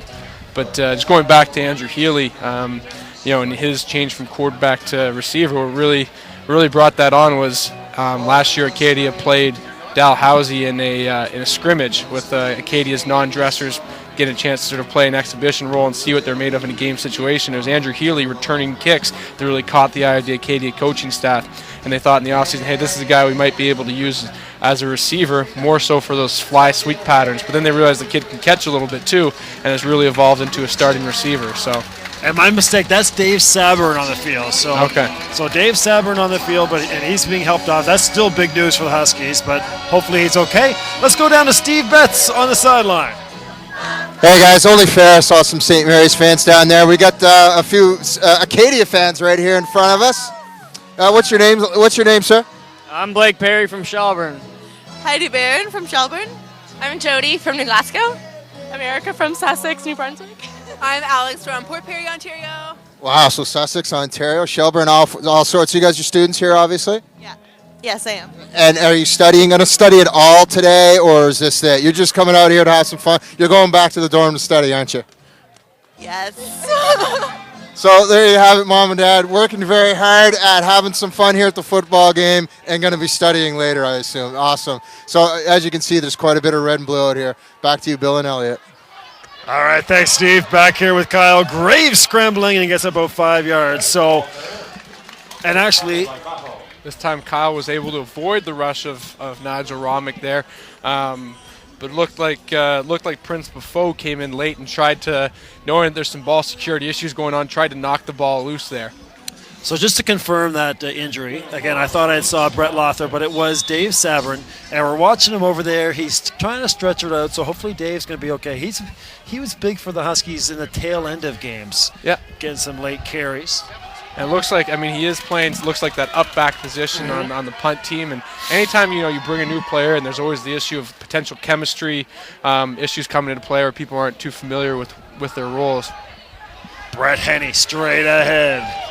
Maybe a first down here for that big bruising fullback. He is, and he's also, I mean, as you saw there, they lined him up as a tailback in that instance with 5 receivers out. And what it does, it really gives the Acadia offense a lot of flexible options. If you want to try and stop that Acadia aerial attack, you have to take people out of the box, which as we know is from tackle to tackle and 5 yards deep.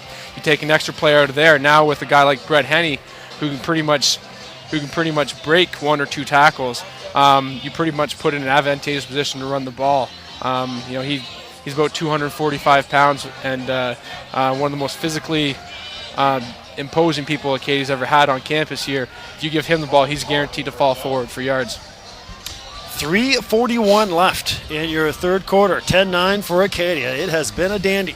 So if this is a trend that continues, it'll be interesting to see how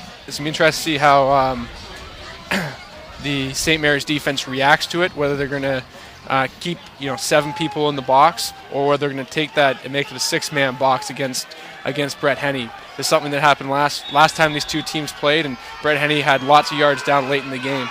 Another big third down play. This one maybe just about half a foot, and that'll be no problem for Kyle Graves. Falls forward, easily gets 2 yards there. But that's got to be frustrating for the defensive lineman, that 1 yard of separation in those situations. Yeah, it certainly is. I mean, but it can be a real game changer, because anytime you do stop them, it becomes a huge momentum swing, because you aren't expected to succeed in those situations. I remember in a game against Winnipeg when I played for Edmonton, we had 2 of those in one game, and I ended up winning the game because of it. But they were just huge momentum swings for our team when we were able to stop them in third and short plays. All right, well, Acadia is starting to build here. They got the ball at the Huskies 52, and it's Thomas Troop. Big yardage for Thomas. Give him about 17 yards to the 30. Even though we got him the secondary, there was Nigel Romick again chasing him from behind. He's one of the people I'm actually most impressed here with so far for St. Mary's on their defense. Not only with his play, but it also is just physical stature. He's a tall, long-limbed kid who has potential to really grow into his body, I think. And based on his physical stature and how hard he's playing, could be a CFL candidate down the road. Big second-year player from Thunder Bay, Ontario. There's Troop going right back to work. Give him about 4 yards as he ran into Matt Lalonde. And it seems to be a consistent story. He talked to us from northern Ontario, a bit more rural Ontario. It's been my experience that those kids from the rural areas in Ontario are extremely hardworking kids, usually very strong as well. If you look at kids like Thomas Troop for Acadia and the Henneys, Brett Henney, and just big, hardworking, almost farm kids that just kind of plug along and give you your all. Well, to the 2012 AUS Subway Loney Bowl right here on AUSTV.ca, powered by Bell Alliant and presented by Budweiser. Thank you so much for being with us. Thanks to our outstanding folks here at Acadia, Eric Cederberg and staff, getting us all set up and doing an outstanding job. Andy Bell coming into the game here now for the Huskies, and we have a Husky on the field. They're trying to identify him for you as he's being tended to. Remember, again, thanks for all your emails so far, auswebcast@gmail.com. Things have very much gone back to the defending champion Axemen in the stats. Of course, 7 first downs for the Huskies, none for Acadia after one quarter. Now 12-9 for Acadia in first downs. And the yards, too. I mean, we had almost no yards of offense for Acadia there in the first quarter with 80 yards of offense for St. Mary's, and now we're looking at only 40 yards gained since then, and Acadia's up to 242 on the game now. Kyle Graves really turned around, hadn't completed a pass, and now is 8 for 16 for 91. And Thomas Troop has turned it on. He's over the 100-yard mark after that 42-yard gain that he had last series. That's Ryan Keating being helped off here by the Huskies trainer, so hopefully Ryan is okay. Jean Legault 1 for 8 with negative 5 yards passing, so that'll be a storyline post-game if that doesn't change around for the Huskies. Mike Dawes, 86 yards, and Thomas Troop, as you just said, 123 yards on the ground. Only in his first year, and I've heard people talk about his brother, Thomas Troop's brother. As Kyle Graves goes to work, 1st and 10 from his 30, in pursuit are Huskies, and that pass out of the reach of Henning. Right, Thomas Troop's brother Bobby is he's a transfer from Wilfrid Laurier, and really, it was almost a package deal where if you wanted Thomas, you didn't have to, but you wanted to recruit Bobby as well, so they kind of came together.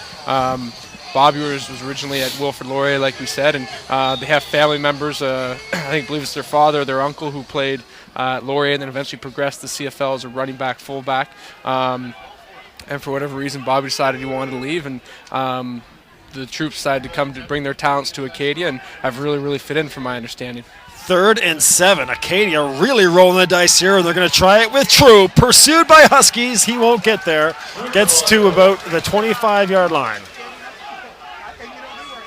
So Acadia goes to Fort on 3rd and long and turn the ball over on downs. I don't know if they're trying to maybe throw them off by running the ball there on 3rd and long, but either way, it didn't work out. And again, we talked about earlier, the Acadia late in the second half went for the field goal at the last play of the half went for field goal instead of going for it.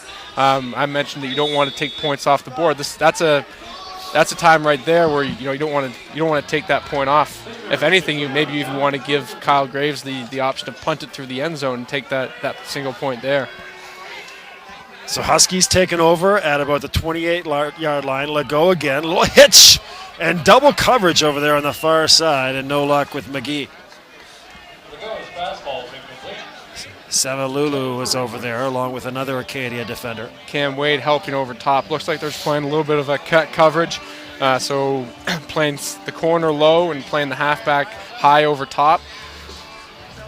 I think that's about the 5th target we can say for Wuthert so far, and 4 of those 5 have been deep balls, whether it's been the straight go ball or if it's been the pump and go, because they have run the out to the sticks at that over there as well. It's something they will come back to. I think they do need to come back the field towards Fitzgerald's way, because he is a player that has beaten Acadia in the past. 1:25 left in the 3rd quarter. There's a handoff for Abagwa, and he is met. Multiple Axemen in the backfield, and a 5-yard drop for the Huskies. Again, Jesse St. James coming from that backside defensive end spot. We thought with St. Mary's loves to run zone runs, and we know that anytime you run zone, you leave that that backside defensive end unblocked, and the quarterback's job is to read it. And whether Jesse is doing a tremendous job at shuffling and then accelerating, or if Legault is just not reading it properly, they're going to either have to change their play call, or they're going to have to bring a receiver into the box to try and chip off Jesse St. James. 1:12 left in your 3rd quarter. Brett Lothar back to kick at his own 10-yard line with the wind here for Lothar. Gets it off. A high booming kick. Semalulu all the way back to his 27, gets an angle, avoids Neil King, back to the far sideline, and all the way up the 45-yard line, 18 yards for Semalulu. Great punt by Brett Lothar there. get the stats on a second. Looks like a 50-something yard punt. Good signs, though, from Semalulu. We've seen him in previous games against St. Mary's. Not totally confident where he wants to go with the ball once he catches it. Shows some hesitation, thinking that he's back at the junior level and can just run to the outside like he had been able to at a younger age. But now the CIS level has really learned that to get yards, you have to just catch the ball, make one move, and get upfield. Lothar let that go at his 10, and it was caught at the 27 of Acadia. So that's one that we call a highlight reel play that's going to be going to the CFL teams. Henny got ahead of himself, and the usual sure-handed fullback drops it. Had some room too. They brought him across the formation like he was going to kick out on the defensive end, run the play to Troop, but Kyle pulled the ball at the last second and dumped it off to his fullback, open in the flats, who just wasn't able to corral it. 30 seconds left in the third quarter. We'll go down to Steve Betts here in between quarters, then come back and get you ready for what should be an incredible fourth quarter. It is a 1-point ball game here in the Loney Bowl.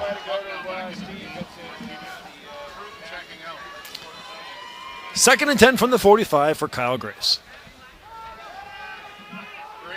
A man over the top, just out of the hands of Renault.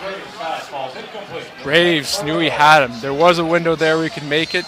Like we talked about before, Taylor Renault did what he does best. He was able to get inside, get on top of him, then stack the cornerback. Neil King was right there over top. I believe it was him. But Kyle Graves just wasn't able to fit it in. We talked a little bit. I was trying to figure out there early in that play how is St. Mary's going to play that formation with Acadia with only running back in the backfield and 5 receivers. They had 6 people assigned there, with Brett Henney as the lone running back. I wouldn't be surprised to see on a future possession to see Acadia run the ball out of that formation, even though it is a traditional pass set.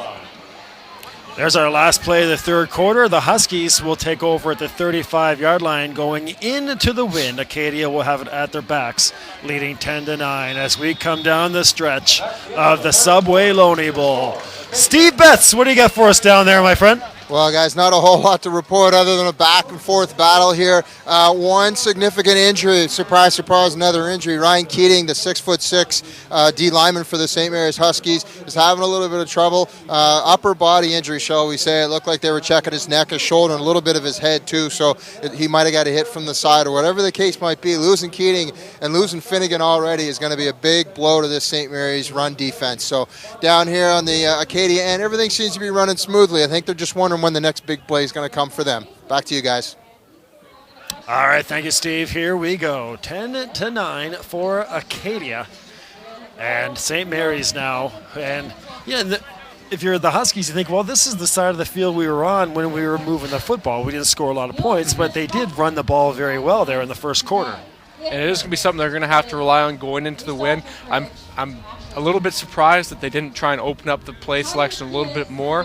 Again, especially with a younger, inexperienced quarterback like Legault, you want to try and centralize a lot of your plays to the middle of the field, run some slants, some inside seams, some in-breaking routes, some digs to try and, shorter throws are going to be easier for a young quarterback to complete that will, again, build his confidence.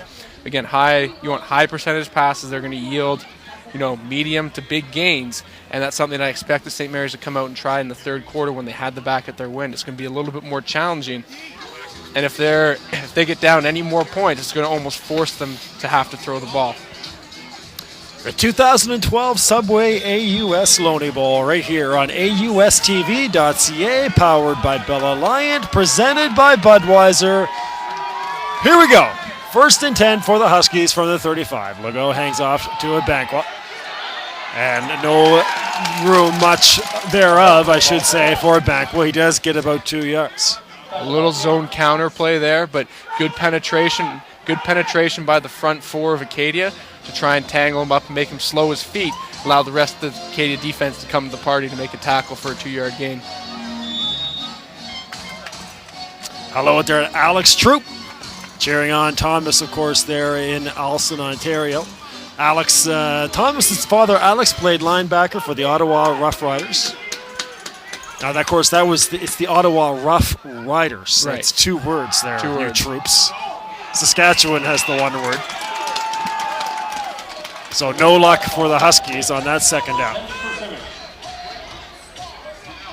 So thanks very much to the troops. Man, that kid is going to be special. Hard to believe he's only in his first year.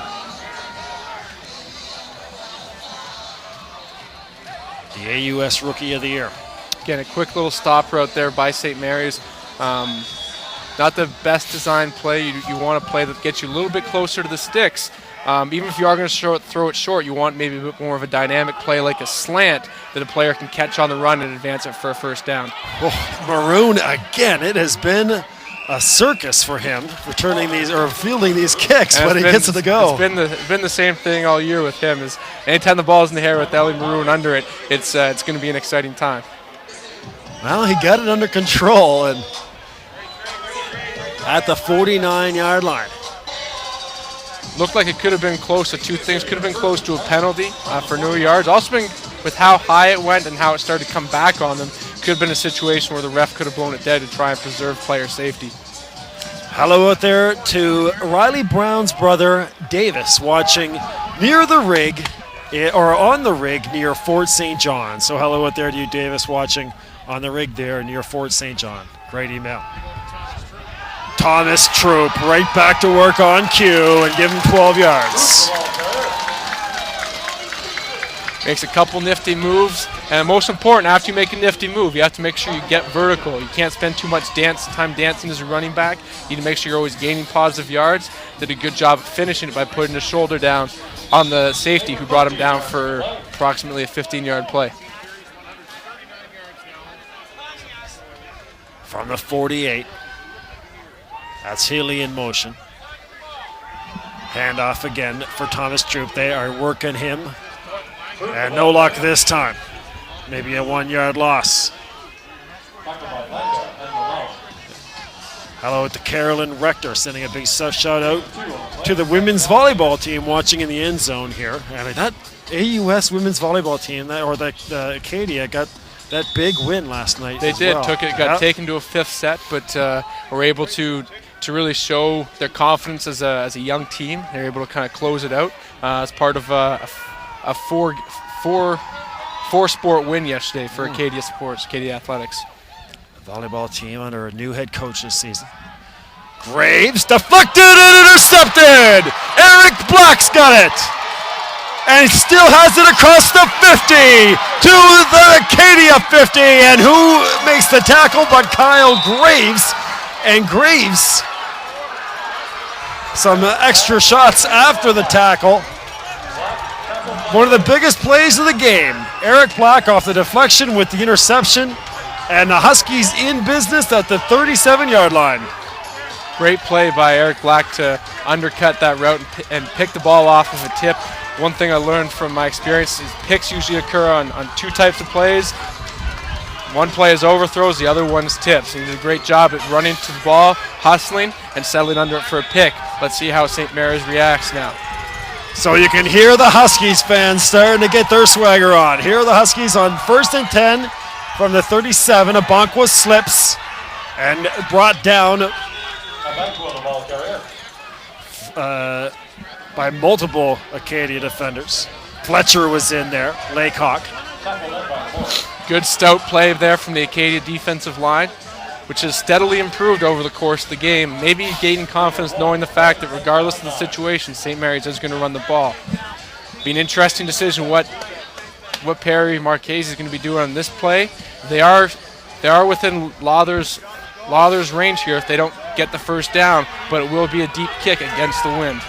11:35 left. Legault fumbles the snap and just has to hop on it. And getting right in there is Jesse St. James. Jesse St. James gets a gimme sack on the play, but we'll take it and be interested. Look, I'm guessing St. Mary's will march out the punt team in this situation. And you know what? After the interception, that could turn out to be lots of time left. That could be the game-saving tackle that Kyle Graves made. Of all things that Kyle Graves might have done to win that game, if Eric Black returns that might have been it. He was one step away from a touchdown. That's the fortunate part about having an athletic player like Kyle as your quarterback. But on top of that, he's an outstanding competitor, whereas some quarterbacks will try and just stay out of the way and not get hurt after interception. Kyle's mindset is to go attack and make the tackle. Lothar into the wind, coming back towards the Huskies.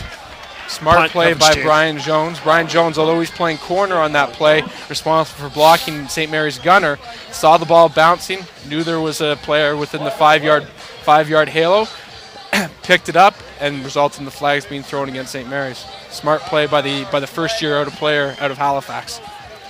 So a huge opportunity for the Huskies is left begging. And now Acadia will take over at the 27-yard line. 10-9 leads the Axemen with 11 minutes left. Graves trying to get back to business after the interception. Making that huge tackle just when it looked like Eric Black was going to have a pick six. Thomas Troop give him about 3 yards. Little counter play again. One of the plays you'll see consistently from the Acadia offense. St. Mary's did a good job of reading their surface area, as we call it. Reading the guards in front of you, saw the pullers, filled the gap, and are able to limit it to a 3 or 4 yard gain. Call this 2nd and 7 for the Axemen. Acadia did start to open it up as an offense with those passing plays and see how the play calling has changed, if at any, after that interception last series. High formation for Acadia. There's Grace. 3-step drop to the far side. He's got Andrew Healy. Hello out there to Caroline and Fredericton. There's Andrew's first catch. We saw it earlier with Mike Squires, but same route combination. With the amount of vertical routes with the amount of vertical balls that have been going Taylor Renaud's way, they have to respect his presence down the field. And what that's going to do is an open route to the sideline, like Andrew Healy ran there on the quick out pattern to the sideline. At the 40-yard line. Healy's first touch is a big one. Give the Acadia first down. Thomas Troop, the lone setback, and with it. And maybe 5 yards for Troop. Good penetration there by Andy Bell there, able to get upfield and stick an arm out, able to disrupt the direction of Thomas Troop, possibly limiting the gain to what it was. But Andy Bell, who came in for the injured Keating, is showing a little bit of disruption getting up the field right now. So more solid yardage for Acadia on first down as Zach Clark enters the game. And this will be 2nd and 6. And Graves in the shotgun with Clark to his immediate right. Fakes a handoff to Clark. It's Hercules. Avoids a couple Huskies and has a first down before brought down by Neil King. Again, talked about it before. Anytime you want to put some confidence back in your quarterback's mind, you want to throw some high percentage plays. They're going to yield moderate to high gains. We saw it first with that out pattern. Nice, easy completion for a quarterback in their 5th year. And again, nice little receiver screen to the field. Even more impressive, though, was Tristan Hercules' ability to get back underneath his blockers and get north and south to get that first down for Acadia. The 53-yard line is Kyle Graves, Henny, and Clark in the backfield. Zach Clark trying to make up for that fumble. And he'll get right back to the line of scrimmage. Nice little lead play, gets eaten up again. Andy Bell in the tackle again. Big kid, able to control quite a few offensive linemen, command the respect of those guys. Able to eat up a couple blocks, shed it, and then make a play on the ball. Great email here. Ralph Taylor, the captain of the 1960 football Axemen, and Bill Taylor of the 83 hockey Axemen. Great to hear from you guys. Thank you very much for those kind words. Talking about their memories of Raymond Field. You talk about one of the special venues in the AUS, right here in Wolfville. 3rd and 10 for Graves. Too far. He had a man wide open and just misses Prochnow. Prochnow running across the field. With the amount of man coverage that St. Mary's plays, that's been a favorite route combination for the Axemen against them, where they put all the receivers to one side, let Taylor Renaud clear out the short side of the field, and because it's easier to get inside of your defender, Eli Prochnow runs across the field. Normally, in normal situations, that's Mike Squires, and this is a situation perhaps where the absence of Mike Squires limits the game by Acadia. That's normally a play that he makes consistently, and actually caught one earlier for a touchdown this year against St. Mary's. Graves back to punt. And the battle between him and Lothar continued, especially with the wind. Just a beauty by the punter of the year, Kyle Graves. Man. Tremendous kick by Kyle Graves. Who'd ever thought watching punting would be so much fun? You get these two guys on the field. Well, it's just like anything else. When you get two people that are as good as they are, you really get to see how impressive punting skills can be and how important they can be to a game like this. Hello out there to Ruth Beck watching very much. Thank you very much, Ruth, watching in Brampton, Ontario, cheering for Acadia. Well, the Huskies in deep now in their 5-yard line. It is 10-9, 7.5 left in this one. Dawes in the backfield. It is the handoff for Big Mike. Put him at about the 6-yard line, a 1-yard carry for Dawes. Could be game changing if St. Mary is able to pick up a first down here. If they aren't able to successfully, get the ball outside of the 15-yard line for a first down, I would anticipate that Perry Marchese takes the knee in the end zone, making it a 3-point game, but in doing so would help, again, transition the field position to give Acadia the ball back deep within their own end zone as opposed to punting it out to center against the wind. With Legault at the 1, 2nd and 9. A handoff here and wrapped up right away. Jesse St. James, once again, adjustments haven't been made to try and block the backside defensive end, and on slow developing plays like that counter, you're really going to pay for it. Now there's no question in my mind that they will take the 2 points, concede the safety, make it a 3-point game, but in the process will give them field position to work with if they're able to stop Acadia on this next offensive series.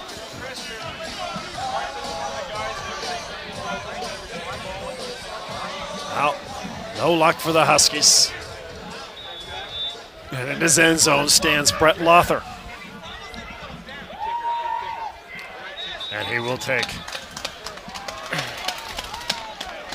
Notice how quickly he took those 2 points. He knows at this point with 6 minutes left and change, time is a factor in the outcome of this game. Whereas if this were Kyle Graves conceding the safety, he would see him run around, try and eat up a lot of clock to limit how much time that St. Mary's had with the ball. Perry Marchese knows how important not only field position is, but time left on the clock is, and had his punter down the ball right away to concede the safety. So Acadia gets it back, and right now Huskies fans have got to start to be thinking, are we going to lose another single-digit game in Wolfville this season? It's not unfamiliar territory. I mean, over the course of almost the past decade, they have all been close games, even in years where Acadia would finish year 1-7. Those games they played against St. Mary's would be decided sometimes by a touchdown or less. Henny in motion. There's Troop. Give Thomas about 7 or 8 yards. Met there by Kayshawn Wright. Standard play for Acadia, just a simple power play. Same type of run blocking for Acadia as you would see with their counter. They're pulling a guard across the formation, giving it advantage in terms of size, coming across on those smaller linebackers. With the way Thomas Troop is running, he's able to get up underneath his blockers and get into the the second line of defense for St. Mary's to make it a manageable second down. 5:45 left in the game. And we got a timeout on the field.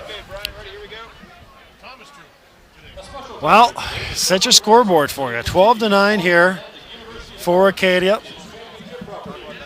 And we're going to head down here. Oh, we got there it is. The Jewett Trophy. That is what these teams are fighting for, and the right to go play in the UTEC Bowl this year against the winner of the Quebec Conference in Quebec. So that is a tough ride for the AUS. Great shot there, but we talked about that earlier. Who knows who waits? We'll find out here probably by supper time who Acadia will be going to play. Yeah, or Acadia or St. Mary, sorry. The game has started out in Quebec. It started at a 1 p.m. local, which would be at 2 p.m. here, so the game's probably close to halftime. Hopefully we get an incoming score at some point, which will give us insight as to perhaps one of these two teams will be playing. The trophies are on the field. Stick around after the game. We'll have all your post-game interviews with Steve Betts and highlights, or not highlights, but video footage of all the festivities on a wonderful day here in Wolfville. Acadia trying to run this one out. 5:35 left, up by 3 points.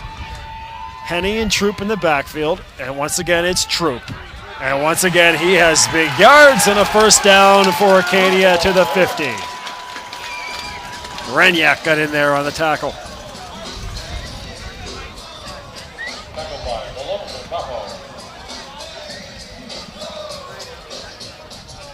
North and south, nothing complex about that type of play.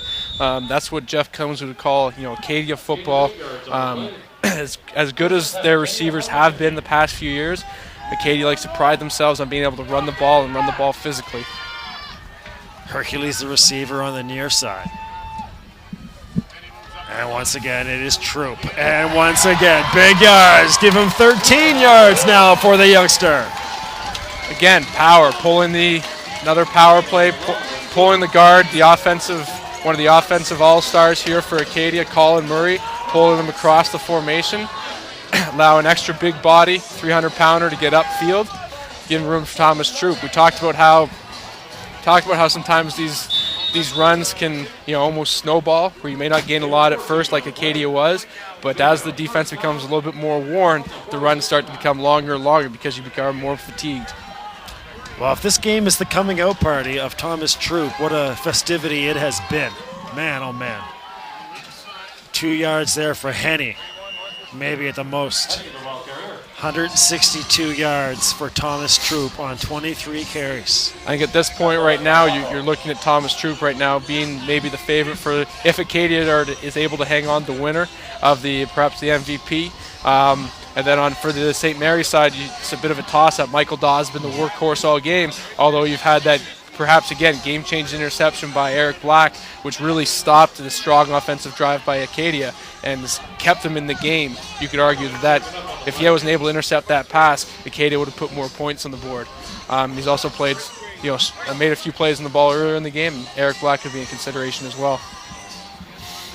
A special thank you to Bounce Kingdom for supplying Kyle Graves, 10 for 23. all football games this season.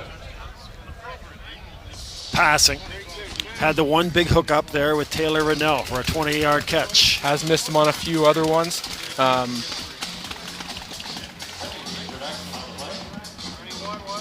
20-yard touchdown catch, I should say. RJ Cornish has been tremendous in his ability. We have 4:26 left. Brett Henny coming off the field slowly. A lot has to be something quite affecting him if he's not feeling too well. Do have a score coming in though with the Dunmore Cup, the Quebec Championship. Right now it's 23-10 Laval with 3 minutes to go in the second quarter. Larry Adamson, thank you very much. And Kay Norse, thank you very much for those emails. Here we go, Acadia. And that is incomplete. Healy was over there on the far side as Huskies fans held their breath. Fraser Verjak right there with them. I think even if that ball was on the money and there was an incidental contact, that would have been a closely contested ball there for the St. Mary's defensive back. Fraser Verjak, I believe, didn't play last year due to injury. Has come back and a few years ago was a tremendous and highly regarded player for the St. Mary's secondary, a product of a strong defensive back unit that is traditionally associated with St. Mary's football.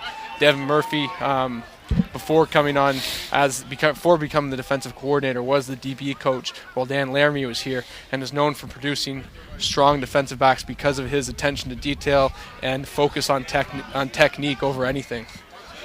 Kyle Graves with that punt all the way down to about the 9-yard line. So once again, deep territory here for the Huskies. Hello to Catherine Sorensen watching. Jesse St. James' mother. Visit online Well, Eric O'Connor, hello out there to you, sir, watching in South Africa. Starting to get into the thick of it now with, closing in on the 3-minute mark. Stoppage time will start to occur, but St. Mary's is going to have to make some plays out of the shadow of their own goalposts. And again, Legault just comes up a little bit short of his receiver. That was Fitzgerald. I'm impressed. That's kind of what I was looking for them to do with Fitzgerald. I said earlier, those quick inside releases, the quick slants, the quick vertical throws from a quick game, pass game, 30 game, 3-step drop are going to be the pass you're going to need to hit to try and advance the ball through the air. Fitzgerald's a big receiver, good hands. Just didn't look like that. Didn't look like Legault had his feet around, pointed towards his target. Looked like he kind of threw with an open body. Just a little bit of technique that needs to be corrected. Legault, the handoff to Mike Dawes. Pushing the line is Big Mike. And he gets out to about the 15-yard line. So this will be, with the punt team appearing to come on the field, this is going to be an interesting coaching decision for Coach Perry Marchese. 3 minutes left. Because we've already conceded the safety to make it a 3-point game. With the way that Acadia's defense is playing, you'd have to think that St. Mary's can't bank on driving all the way for a touchdown. Maybe need to keep it within 3 points. Dave Chafe in Newfoundland, outstanding basketball commentator and analyst and pundit out there in Newfoundland. Thank you very much, Dave, for that email. And Laval leading Sherbrooke 23-10. Timeout. Another timeout for St. Mary's. Looks like the St. Mary's defense is congregating around the sideline, perhaps going over, what they're going to have to do should St. Mary's not advance the ball for a first down. Looks like the offense is staying on the field, and are pretty much going to leave it in the hands of their offense to try and advance it. But instead, they make liars of me, and the punt team comes onto the field. Lothar standing at about his 2-yard line. I think with how well Brett Lothar punts the ball, you really have to punt the ball and trust that your defense, who has been playing outstanding, can stop Acadia, limit points, and march down the field to at least tie, if not win the game. You cannot, with only 3 minutes left, I don't think you can concede the safety at this point. Here's Lothar, and trying to draw Acadia offside. No luck, 2:58. And Lothar concedes. Wow. So they elect. We'll be talking about this tomorrow. They will be talking about this tomorrow. They elect to make it a 5-point game. Now, a field goal is no good to St. Mary's, a team that hasn't been too close to scoring a touchdown today, has been in field goal range quite a few times, and you would think that they would trust their defense to try and hold Acadia's offense, who hasn't been playing particularly well either, to turn the ball back over to them and allow them to advance the ball for a potential game-time field goal. John McDonald in Antigonish. Great to hear from you, John. Well, as the shadows overtake Raymond Field, 2:56 left, 1st and 10 for Kyle Graves with Healy in motion to his left. Thomas Troop. Troop about 5 yards.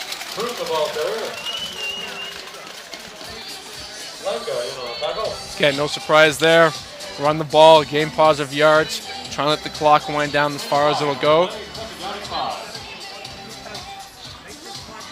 Stick around again after the game here on the Subway AUS Loney Bowl on AUSTV.ca. We'll have all the festivities. We'll have Steve Betts with interviews and analysis with Elliot Richardson. So work your way over to the Acadia side, Brian, I think, because that's where the happy guys are going to be. There is a tackle in the backfield on Troop by Lalonde, and that's a big, big tackle. It's going to be a game-defining tackle for the St. Mary's Huskies. Going to give them an opportunity with just over 2 minutes left to be able to get possession of the ball one more time, it looks like, and march downfield. And this time they will need a touchdown. Now, obviously, hindsight is 2020. We can look back on that decision to concede the safety and maybe perhaps question the decision with how that drive just turned out with the 2-and-out. I know that they'd be punting into the wind, but if they're able to stop them in 2, Acadia would be punting from their own 55, and St. Mary's will only be needing 3 points now instead of the 55, or instead of the 5 they need now to try and win the game. The wind is still, it's died down a little bit. It's still pretty vicious out there, though. A little bit. Yeah, blowing from left to right. And here comes Kyle Graves to punt. And he'll have the wind at his back.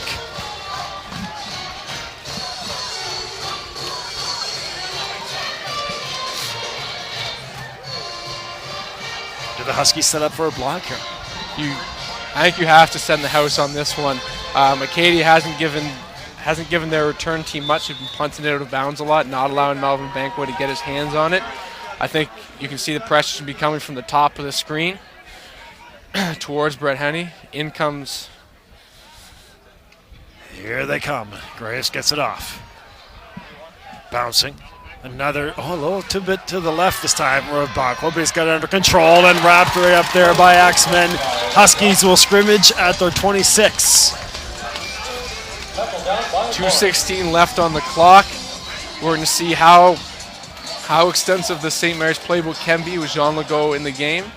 We've seen some good passes by him, some good conceptual route combinations by St. Mary's offense. Now we're going to see if they're able to complete some of those.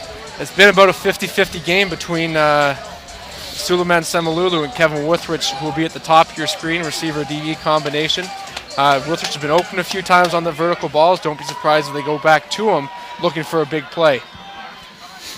And that is Jacobson handing off to a Banqua. No room for Melvin. Well, give him about 3 yards maybe. So they've gone 5 receivers, 1 running back, Melvin Abanqua. A change at quarterback, Jacobson, who has a bit stronger of an arm, and can force the ball downfield as they go hurry-up offense. So look down towards the bottom of your screen as likely candidates, as well as the third receiver in at the top. 2nd and 7. Jacobson surrounded and brought down. It is Fletcher.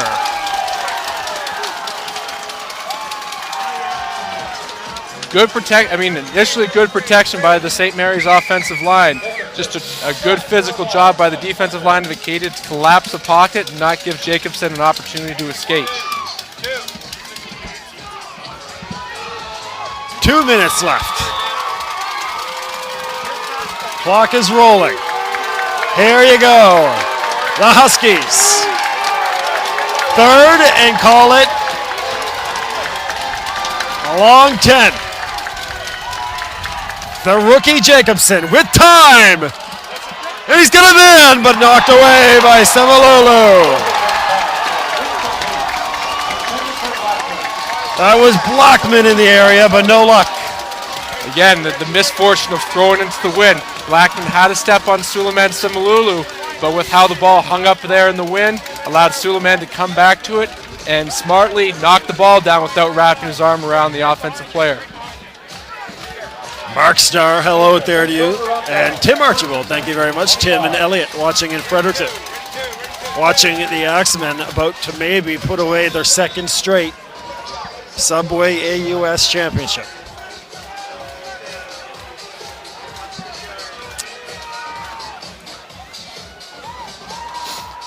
Big things now are going to be ball security and running out the clock. Troop grinding ahead. Huskies trying to stop him. Acadia offensive lineman pushing him forward. The interior of Acadia's offensive line getting push, helping out their running back get closer to a 1st down and locking away the game right now. 2nd down, and it looks like 2. Henny's going to come back in. as the clock runs down. Minute 27 left on the game clock, 14 on the play clock. That's Graves with Troop behind him and Henny to his left. 2nd and 2. Big defensive stop there for the Huskies.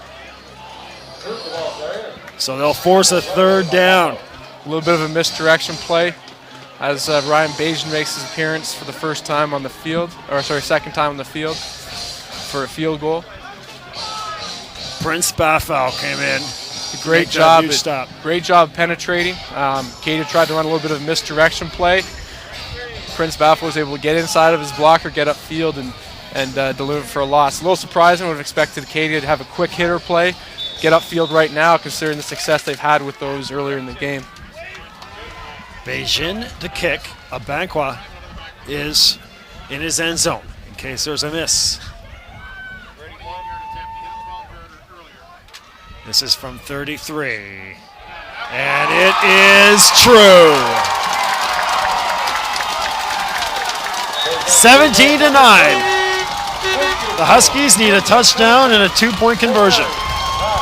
Ryan Bajan, who's been about 50-50 this year on his kicks, really came through and delivered what could be the game-winning field goal right now.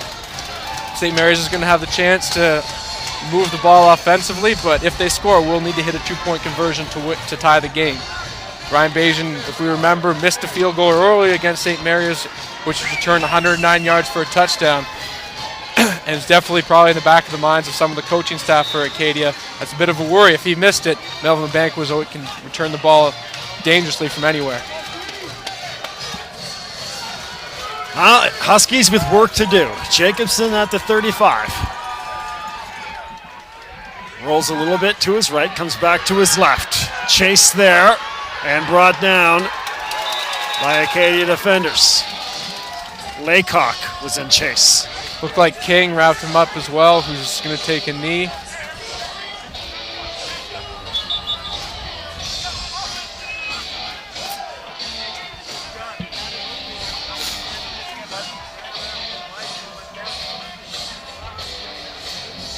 So a pause on the field here as they...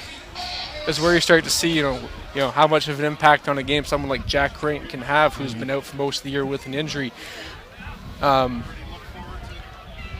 When he gets out of the pocket, it is tremendous at throwing the ball on the run, especially downfield. And there's a danger to hit a receiver from anywhere.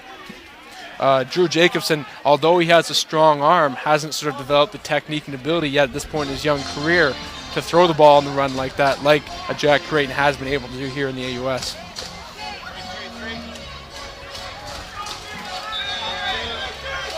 Second and 10. Call it probably 2nd and 11 actually for Jacobson. 3-step drop, and again wrapped up by Acadia defenders is St. James.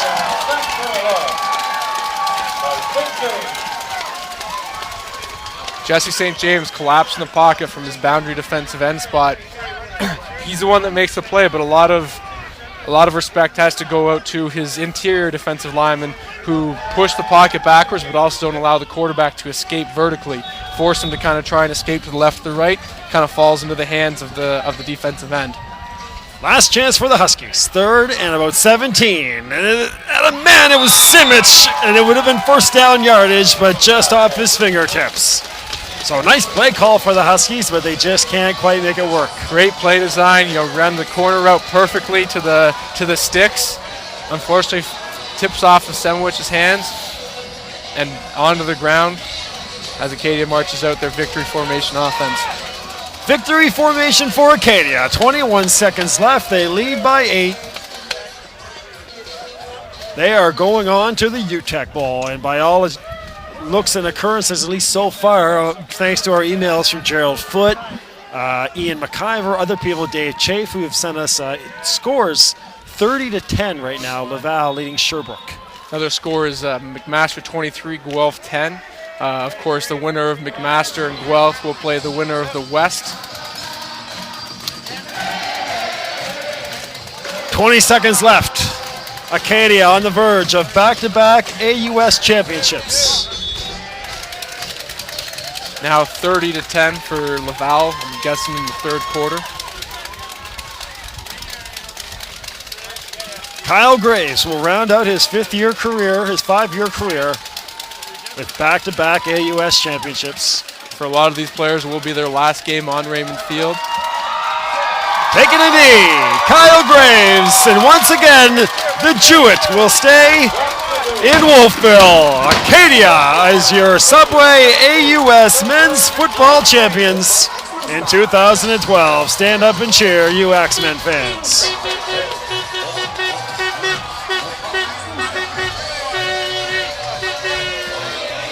Celebration at Raymond Field. We're going to send it down here to Steve Betts in a few minutes with post-game interviews. We'll have all the highlights of what's going on here, all the your film presentation of all the awards ceremonies and what have you. Quick analysis here to get you started with Elliot Richardson. And the Huskies came out fierce on the ground, but just couldn't quite convert into touchdowns. Great field goal kicking by Brett Lother, but just a day where the Huskies just couldn't get that big score. And as we said, their closest they came maybe to a touchdown was Eric Black, one step away from a pick six, but Kyle Graves made the game-saving tackle. Tackle. You normally associate your quarterback with someone that makes game-changing offensive plays, and at the end of the game here in Wolfville, it was the game-changing defensive play that he made to secure the tackle and perhaps secure the win for his Axemen. But like you said, we knew from the start that with the wind conditions and the way that St. Mary has been running the game, running the ball throughout this last quarter of the season, they would come out and run the ball. They would try to lean on the Acadia front seven physically. Initially had some tremendous success, but as Acadia and their coaches realized that they weren't going to throw the ball too much, they were able to key more people to the run, and were eventually able to limit the gains by Dawes and Abanqua, and force St. Mary's into some more throwing opportunities. As we get ready to move on to the celebration for Acadia, we'll pay final tribute to a Huskies team that just persevered. A new coach, an 0-3 start, heartbreaking losses, but a Huskies team that never gave up until the final game today. No, it's true. People have to remember that at one point in the year, St. Mary's was in dead last place in the AUS conference, something that has been probably unheard of, or at least very unfamiliar with for them and their alumni in their history. But you saw them kind of come together as a team. They obviously realized their identity as a team. That is a power run team and a good defensive team with solid special teams, and that's exactly what they showed today. They had some misfortune that they can't control early in the year from their quarterback position, but it is something that I believe will improve upon. I had an opportunity to play earlier in my career under Coach Perry Marchese in the Team Ontario program, and I know he is an outstanding coach. And being around Halifax, he will be able to recruit some solid talent like St. Mary's does every year. And similar to what we talked about the rest of the conference, their best years are ahead of them. I think next year will be a much tighter conference in general, with the likes of St. FX improving as well as Mount Allison starting to show how good they can be. And on a day when getting to Acadia, on a day when we saw the end of the career of Kyle Graves, we saw the beginning of the next, maybe the next great thing in Acadia football, Thomas Troop. It was the day of the rookie for Thomas. It is. I have definitely, if I've had some money to put down, I put my money down on him winning the MVP award for this game. The second half of the year, just like St. Mary's and their improvement, Thomas Troop has really come out of not nowhere, but out of obscurity into being a force to be reckoned with in the AUS for years to come. He's a true freshman, only 18 years old, and as he begins to physically mature and more importantly mentally mature, as we saw with how he got stripped there earlier and for not having the ball away, he will become, I think, the best running back in the AUS and probably a top running back in the CIS as well. Acadia Axemen. You're looking at them on the field here at Raymond Field as both teams getting together one more time for the Huskies and Acadia before heading off, very likely it looks like, to Quebec City to play Laval. You've made that during your career at Acadia. You made that trip to Laval. I've made it a few times. It's not the easiest place to play in the world. You go from crowds of 3,000 to 5,000 here in the Atlantic provinces, and there you're going to play in front of 17, 18, 19,000 people, however many they're able to cram into Pep's Field next week in Laval. On top of the atmosphere and the noise, makes it definitely a challenge, as well as playing against such a good team like the University of Laval football program. Not only are they able to recruit the top football players in Quebec, which is probably the best football province in Canada, they also have outstanding support staff, coaches, and they're almost like playing against a robot. They don't play too many complex offenses or defenses, but they play some simple things. They play them very, very, very well. You have to out-execute them. You can't afford yourself to make any mistakes. You played on some championship teams at Acadia. We've seen 2 in the past 2 years.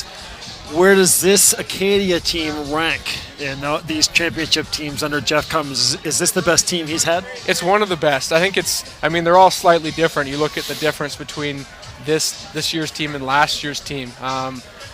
This year's team is their defense isn't quite as good as last year's defense was. But their running game has really come along together, and I think they have, although they haven't truly shown their ability as an offensive passing attack, they definitely have better pieces and more experience in terms of their passing game than they did on last year's team. All right, we're ready to go here. Steve Betts has his first interview, and it's Thomas Troop. Go ahead, Steve. Oh, actually, no, wait.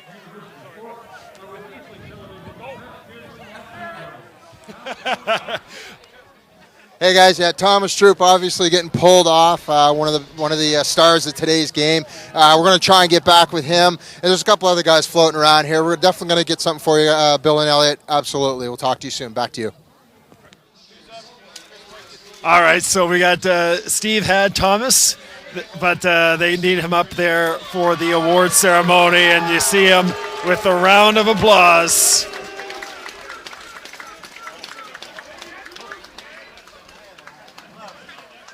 Presentation of the player of the game to Thomas Troop.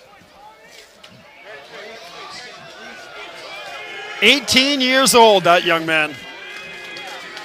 Bright years ahead of him. He's going to have a chance to physically mature in the Acadia Strength Conditioning Program, and will no doubt come back bigger, faster, stronger than he already is, although he is already an impressive, physically impressive player at this point in his young career. Will only get better with time. If Axemen is able to come back healthy, they're going to have the best 1-2 punch in the AUS in my mind.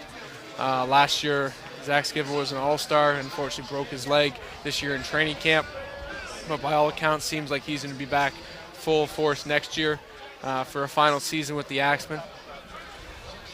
But those two combined will keep each other fresh and keep opposing defenses wary of who's going to be barreling down on them. You're looking at the 2012 AUS football champions, the Acadia Axemen. They did it with hard work and teamwork.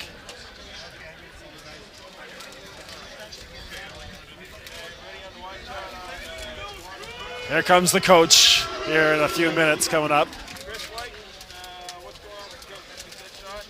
There's the coach, Jeff Cummins.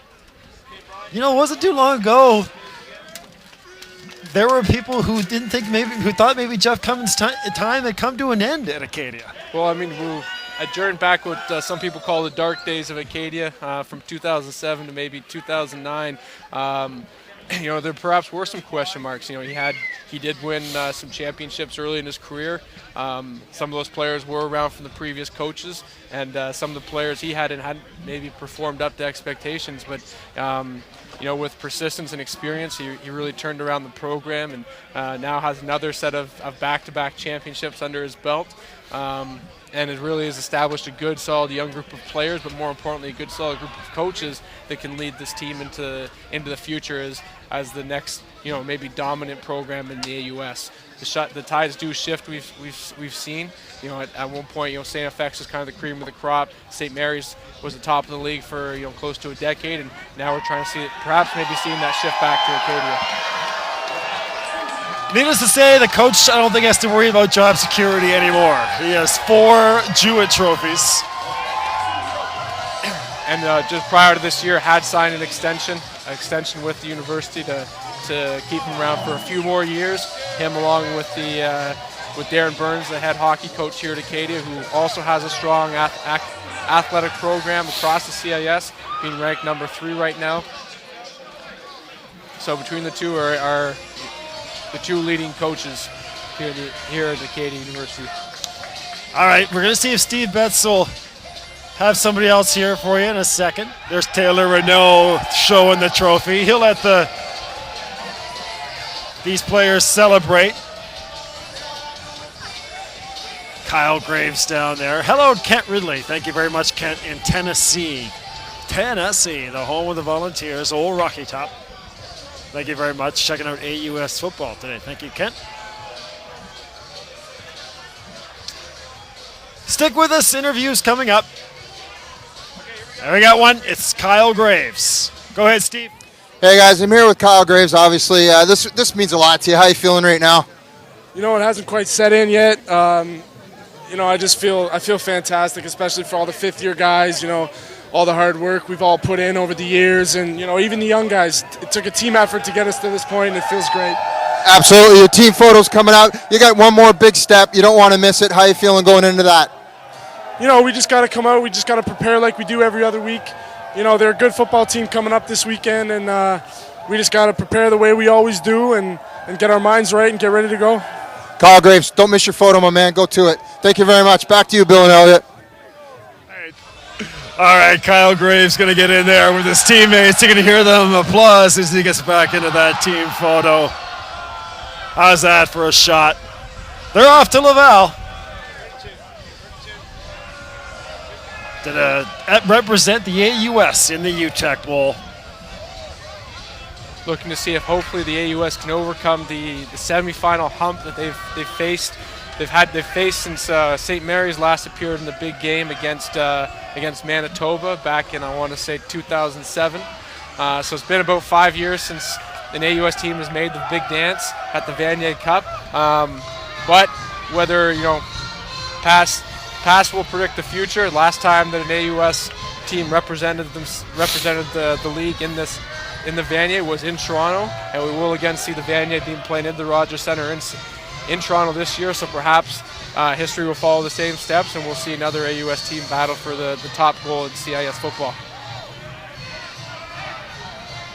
An Acadia team that, again, they pretty much they didn't disappoint. They were expected to be the number 1 team. They were the number 1 team all year long. They played Laval fairly tough there again in Quebec City for at least one half. First half and about half of the third quarter, they played them extremely tight. Defense played out of their minds from all accounts. Held the Laval to a lot of 2-and-outs. All right, let's go down to Steve Betts, who's with the coach, Jeff Cummins. Listen, I'm not going to keep Coach here too long. He's trying to get it to his wife and family. Well-deserved. How you feeling, Coach? This is awesome. Well, I'm just happy to get the win. I mean, obviously it wasn't our best effort. I mean, we turned the ball over more in this game, I think, than we have all season. So obviously, there are things that we need to fix. I don't know if it was a break or just lack of concentration or whatever, but whatever it is, I mean, we can't turn the ball over like that to be successful. Defensively, we played lights out. I mean, the kids, a couple drives early in the game, but after that, quite honestly, our defense was lights out and our special teams was fantastic. So, you know what, 2 out of 3 ain't bad. Our offense will get better next week, I can promise you that. Well, that was a longer answer than I thought I'd get out of him, Coach. Thank you very much. We appreciate it. Go enjoy this with your family. Thank you very much. No problem. You have yourself a good day. Back to you and Bill and Elliott. Coach Cummings right there. The coach, Jeff Cummins. Second year in a row being named the AUS Coach of the Year. We'll see if that translates to being another CIS Coach of the Year. My bet is probably not. Just with this season again, it was expected versus last year's. Coach won it partly due to his ability, but also the change in culture and the change in record that he was able to bring out in his young players last year. but he will have the experience of having played against Laval now several times, and if him and his coaching staff can put together a solid game plan, there's a good opportunity for Acadia to win in Laval next week in the UTEC Bowl. Hang with us. We're going to see if we can get Thomas Troop. Steve Betts says, okay. It is cold here at the. I tell you what, there's a great shot. Jeff Cummins with a hug. His wife. And the emotion. I tell you what, for being a football coach, I don't know if some people think they just show up for 8 weeks of the year. Being a football coach is just an unbelievable amount of work these men do. They certainly do. I mean, even in the off season, we'll call it, the time they're not playing and coaching football, they're still in regular office hours, 8 to 9 hours a day, just like people with jobs out in the community. But once on top of that, they're traveling all over the country and trying to recruit the best players they can. They're at conferences trying to become better coaches, better people. I know for a stretch there in May and June, out of the 2 months, Coach Cummins was only home, I think, for about 15 out of about 60 days because he's out on the road doing different events and trying to become better. Then once they get in season, they're essentially 12, 14-hour days every single week. From Sunday all the way till Thursday. A little bit of a light day on Friday, but Saturday's an all-day affair, and tomorrow they'll be in a solid 14 hours as well, trying to get ready for their next opponent. Wow, what a job this production crew has done here today in absolutely bitter Wolfville. It looked sunny on the field, but up here in the press box, it was not. It was cold. And these guys hung in there and just put on an incredible show. Thank you so much for your emails and telling us so. Everything so positive. And glad you guys enjoyed out there the production and that this group here at Bella Alliant does. Chuck Calder and his crew and Brian Fisher and his group coming up from Moncton. All the help from our friends here at Acadia, led by Eric Cederberg. Thanks to the athletic directors. David Murphy. Kevin Dickey. Yeah, I think we're going to let Steve Betts off the hook here. Yeah, Steve, you're off the hook. Yeah, we got the game-winning quarterback and the coach. That's about as good as they get. We couldn't get the hot shot rookie running back, but I think we'll get an opportunity in future years to get Thomas Troop. I don't think he's going to be a flash in the pan, 15 minutes of fame type guy. He will be back in the spotlight, whether it's next year or sometime in the next 4 years of his career. But expect him to have a repeat performance at some point. Elliot Richardson, outstanding job today, young man. Thank you very much. Thank you very much for having me. It's been a pleasure. Friends, you've been watching the 2012 AUS Subway Loney Bowl right here on AUSTV.ca, powered by Bella Alliant and presented by Budweiser, the home of the AUS Championships. Stay with us all year long for coverage of the AUS Championships. Thank you again for the emails. Hope you've enjoyed the broadcast, and thanks to everybody who helped out today. We'll see you next time here on AUSTV.ca. The Acadia Axemen are Loney Bowl champions. We'll see you next time, and have yourselves a great day.